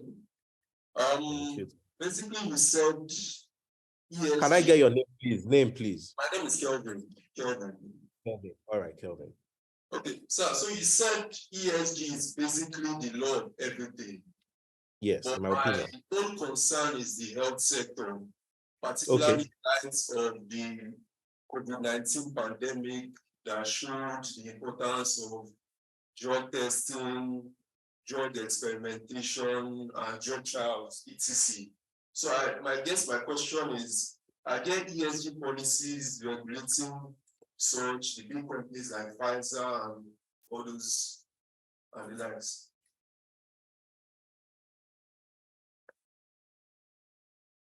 Do you want to take that first, or do you want everyone to answer their questions first? Let me take all the questions, then I'll answer one by one. I'm Okay. taking notes. Okay, the second question now. Hello, sir. Thank you so much for the brilliant presentation. Thank you. So my question, I think it's more about asking you to maybe repeat yourself because I don't really understand. So you talk about the difference between ESG reporting and sustainability reporting. I didn't get that. So please, like the next question is why reports on ESG? You mentioned 3 points, that is market drivers, regulatory drivers, and value creation. I did not get the points of market drivers and regulatory drivers. Thank you. Okay.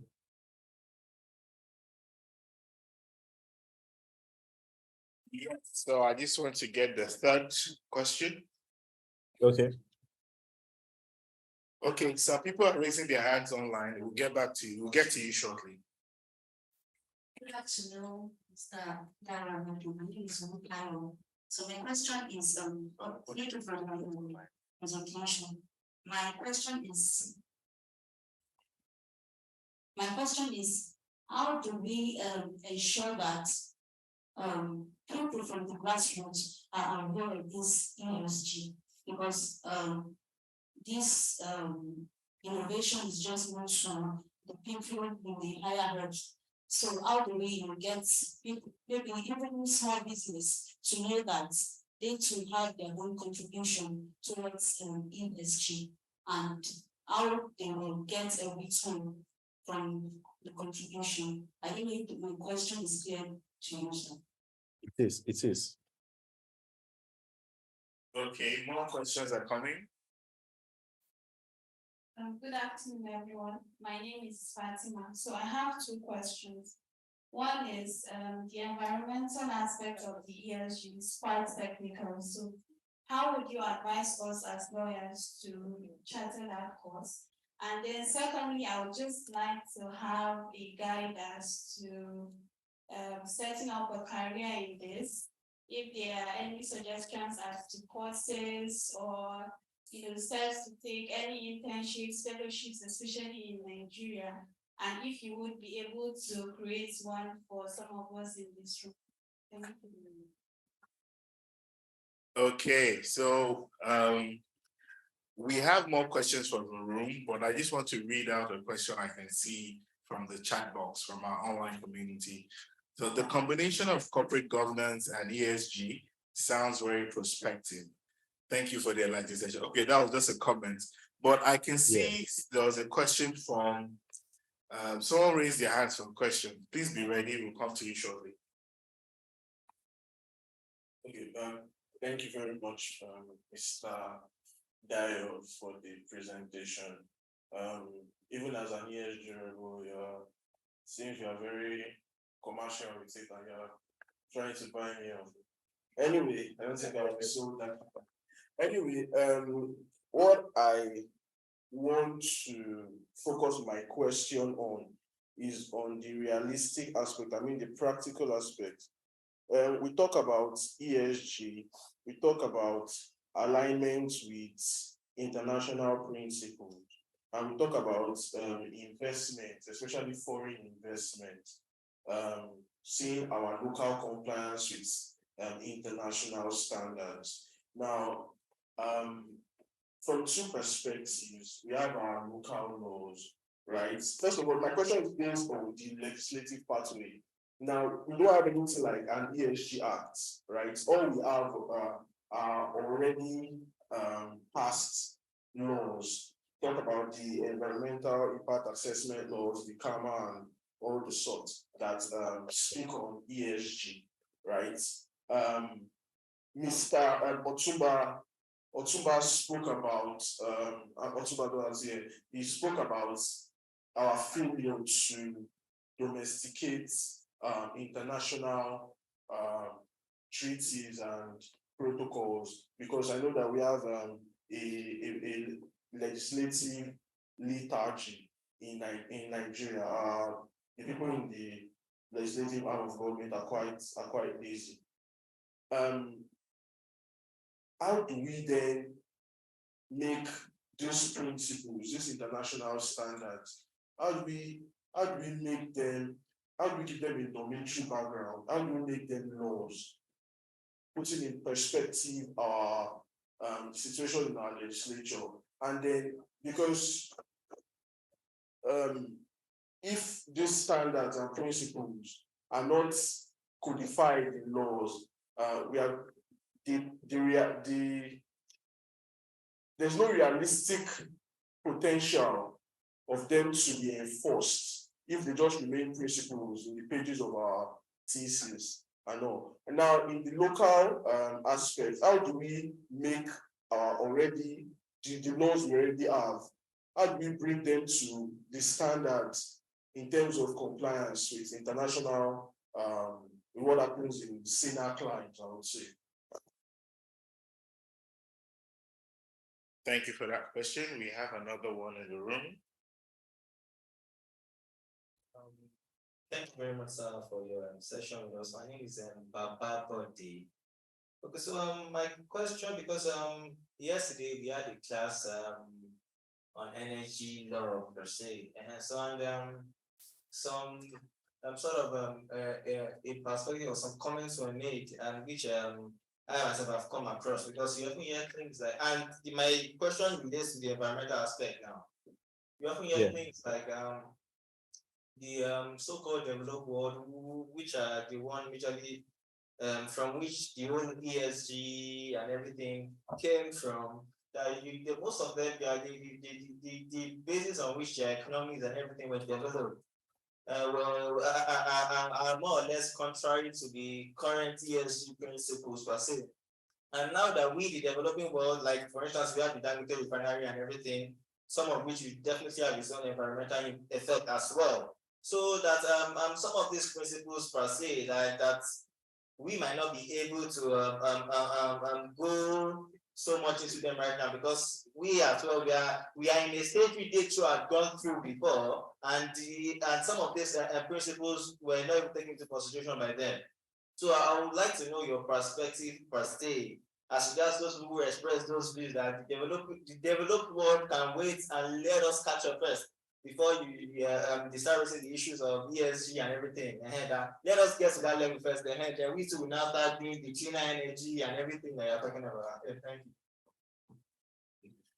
All right. So, sir, before you take all those questions, I just want to read out one from our online community. So can you kindly scroll up for me, please?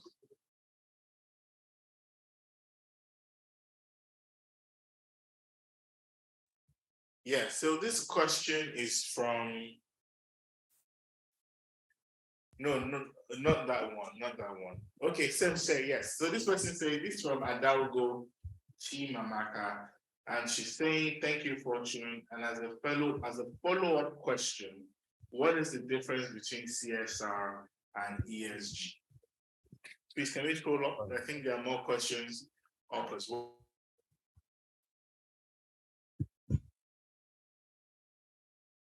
My hands is too.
Can you hear me?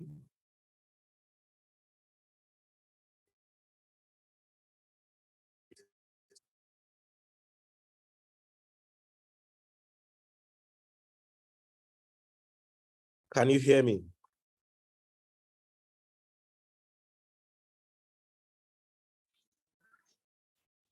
I can hear you, sir, but I don't think the guys from the physical session can hear you. Okay. I think they're having some network issues. Yes, I believe so.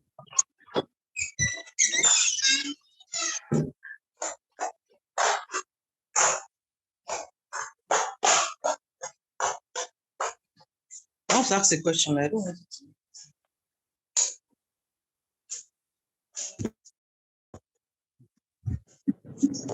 Yeah, so we can do physical talk.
Okay, good afternoon, everyone.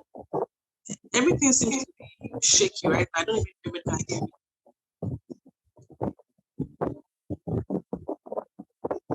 Can't hear.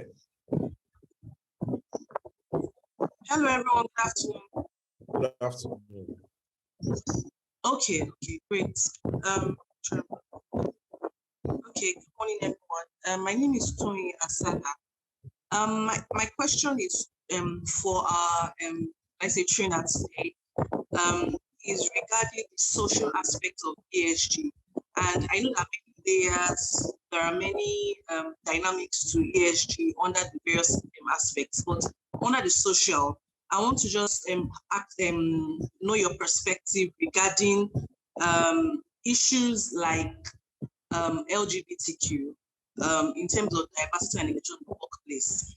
And the reason why I'm asking is we know that this is an international thing and a lot of countries are adopting it. But where do we draw the line between, will I say, the value systems of the different countries with regards to these policies? Because almost everything regarding ESG makes a lot of sense. But when we bring it out to the social aspect, I mean, gender is very welcome, gender issues, gender equality and inclusion. When it comes to issues that has to do with, like say, religious and cultural values of different ethnic groups in different countries, that needs to be, is it possible, or is there a way countries can adopt these policies in line with what their values and cultures permit? Because the truth about it is that I was talking to somebody about how a lot of companies now have to, include, issues like LGBTQ as part of the diversity and inclusion policies. So I want to know your perspective. I don't think there's wrong or right answer. I don't know your perspective regarding adopting all of these policies in line with people's or countries' peculiar culture and just values. Thank you.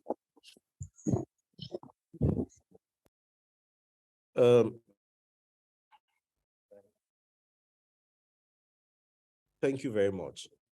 I don't know whether they can hear me. We can hear you. Fantastic. Okay. So The truth is that we are playing catch up. I said that during my presentation. We are definitely playing catch up. And because we are playing catch up, we also have to be realistic about our peculiar situation as a country, as a people, and also prioritize national interest as well. Because there might be a clash of, there might be, in my opinion, there could be ESG clash and national interest clash. For instance, we are an oil and gas company. Yes, we want clean energy, but we have to be realistic about the fact that this is not going to happen overnight. Saudi Arabia is also making that shift, gradually opening up their economy, seeing that, hey, oil is ending. Everybody has been saying oil is coming to an end anytime soon. But the anytime soon, everything we are speaking about might not even be in the next 80 to 100 years, but it will happen at some point. But we don't now have to wait till 90 or 100 years time before we start to have all these action plans in place that would help us transition in a way that won't have an adverse effect on us as a nation and on the people and the environment as well. So I think those are the key factors that one needs to consider. I will try to make sure my answers are very short. The day is fast spent. Kelvin spoke to the issues of vaccines production and all of that. I think that can be situated under both the environmental and the social aspect as well, even the governance aspect. It goes to the root of life sciences, biotech, and pharmaceuticals as well. So it goes to the protect of even data management. How do we manage data for people that go, or how are clinical trials being run, even the vaccine production and all of that.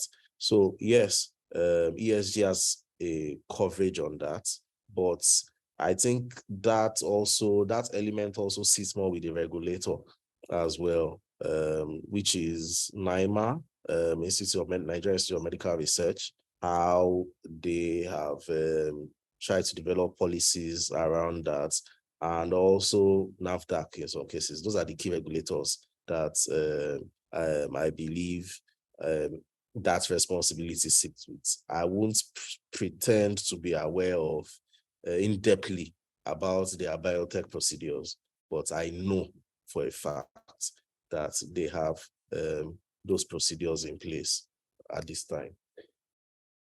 And we have someone ask about CSR and ESG.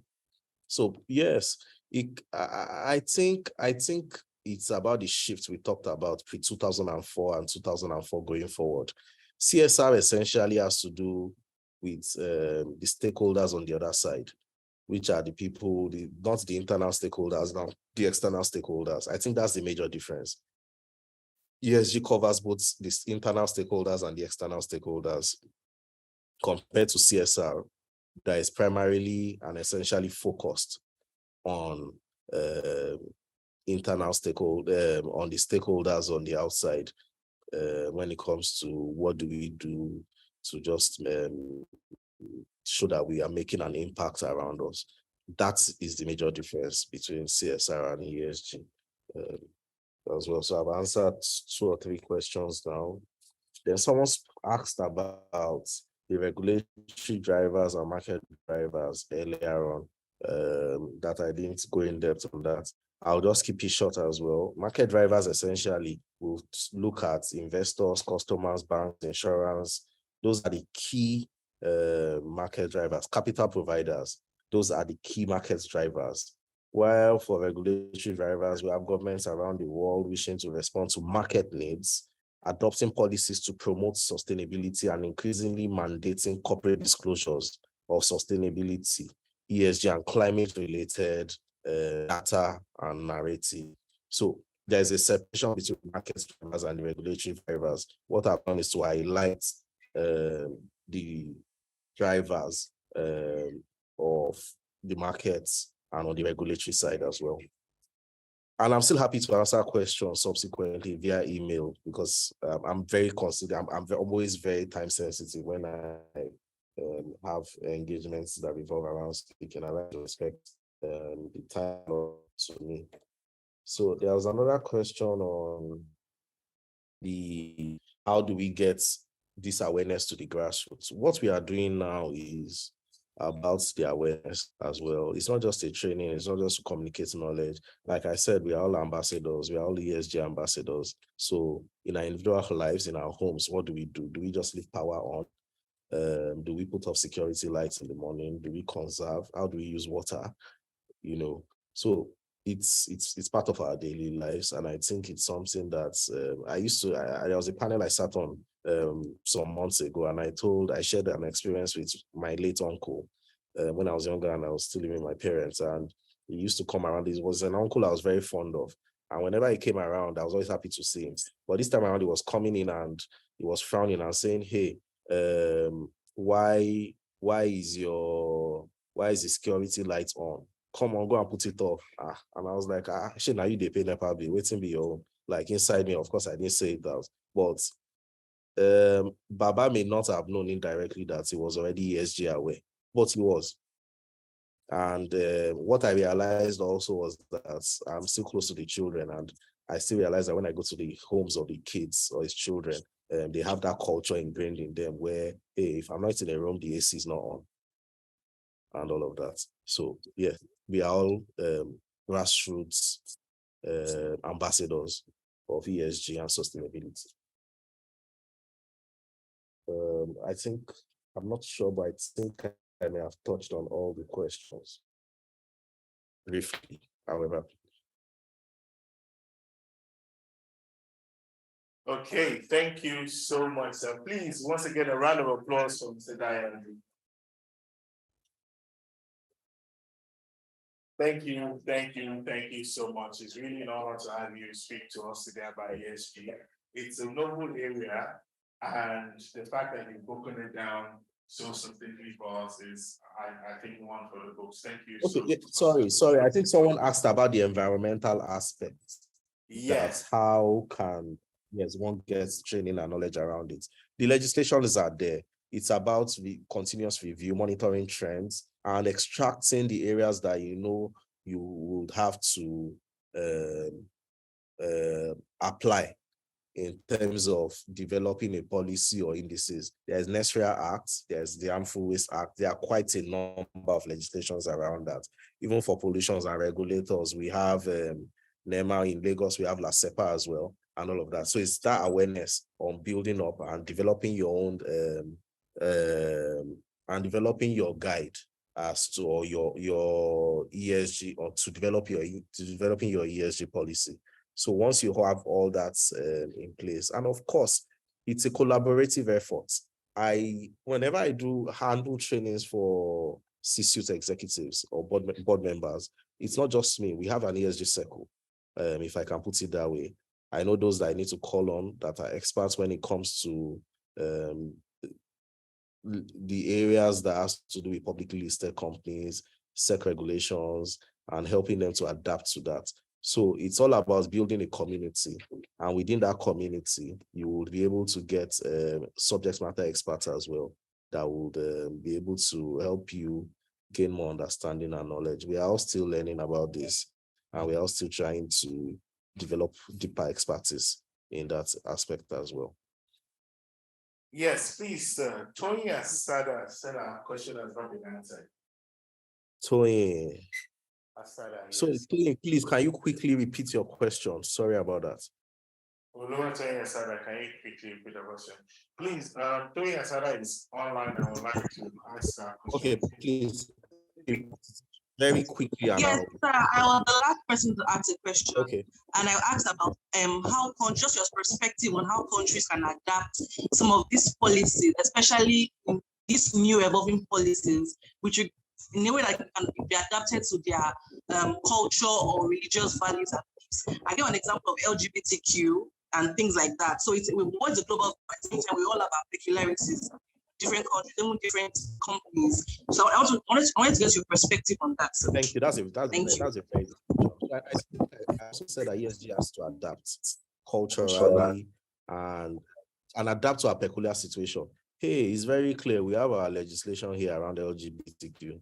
We don't recognize it. It's that simple. So there's no room for ESG trying to maneuver that. So where there's a conflict between our laws and ESG, of course, our laws will supersede. It's simple.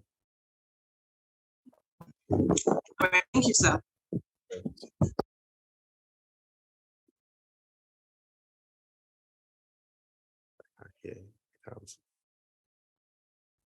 I can't hear.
So I typed it in the chat box. If you can see the chat box.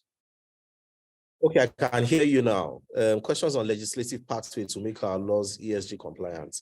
Like I've said, we have members. Yeah. So that's why we call it the law of everything. And I'm sorry to say or to disappoint anybody, we can't have ESG in the legislation. It hasn't happened anywhere in the world, and it will never happen because it is multifaceted.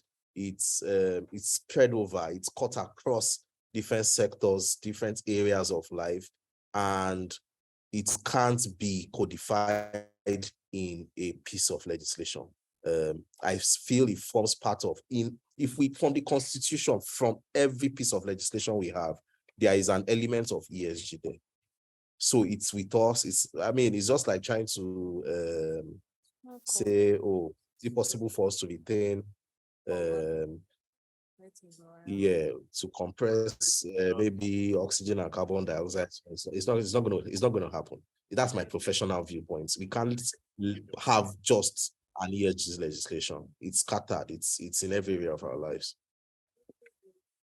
Yes. So we have a comment from one of our members here. Actually, Yes. there are good documentation. You see the provisions of the African Charter, and we also have the International Covenant on Social and Economic Rights, which most countries are ratified.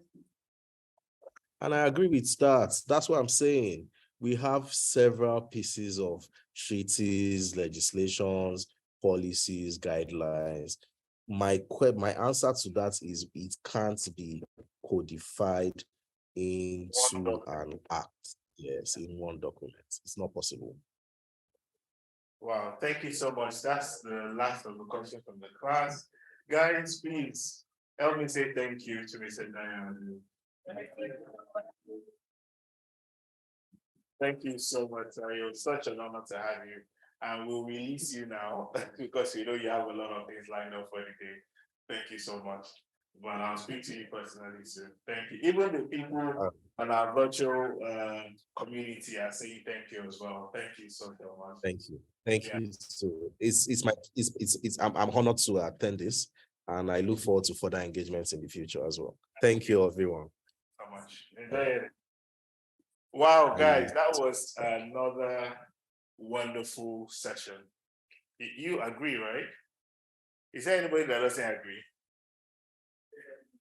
Nobody. Okay, great. So one of the highlights is that this is a novel or new area of law. And I feel that we have the opportunity as people who have participated in this training to be the driving force of those of this particular area. So please, I hope that all we have learned today, I'm speaking to even everybody online as well. All we have learned yesterday and today, I hope we are going to practice them I know that we just came here because I'm sure if you came in for the lunch, there are better places that you can go and buy lunch at, with the money that you pay. You can go to a Chinese restaurant and have lunch. So I'm sure we are all here for something better than the lunch. We're here for our practice, we're here for our business, we're here for our self-development. So please, it's very important that you take advantage of everything that you're learning today. Don't forget, fill the NBA ICIARB forms to claim your NBA ICIARB points. Yeah, there was an issue of an option 1 and SAN. So the SAN, you're supposed to select yes or no. If you're an SAN, I selected no, but Suncha, I will select yes. Amen. So I selected no. Then in that option 1, you can just type your branch. Yeah, you can just type your branch. So I typed Lagos branch because that's where I'm a member of. So please just type your branch as well. So guys, don't forget we have our bookstore.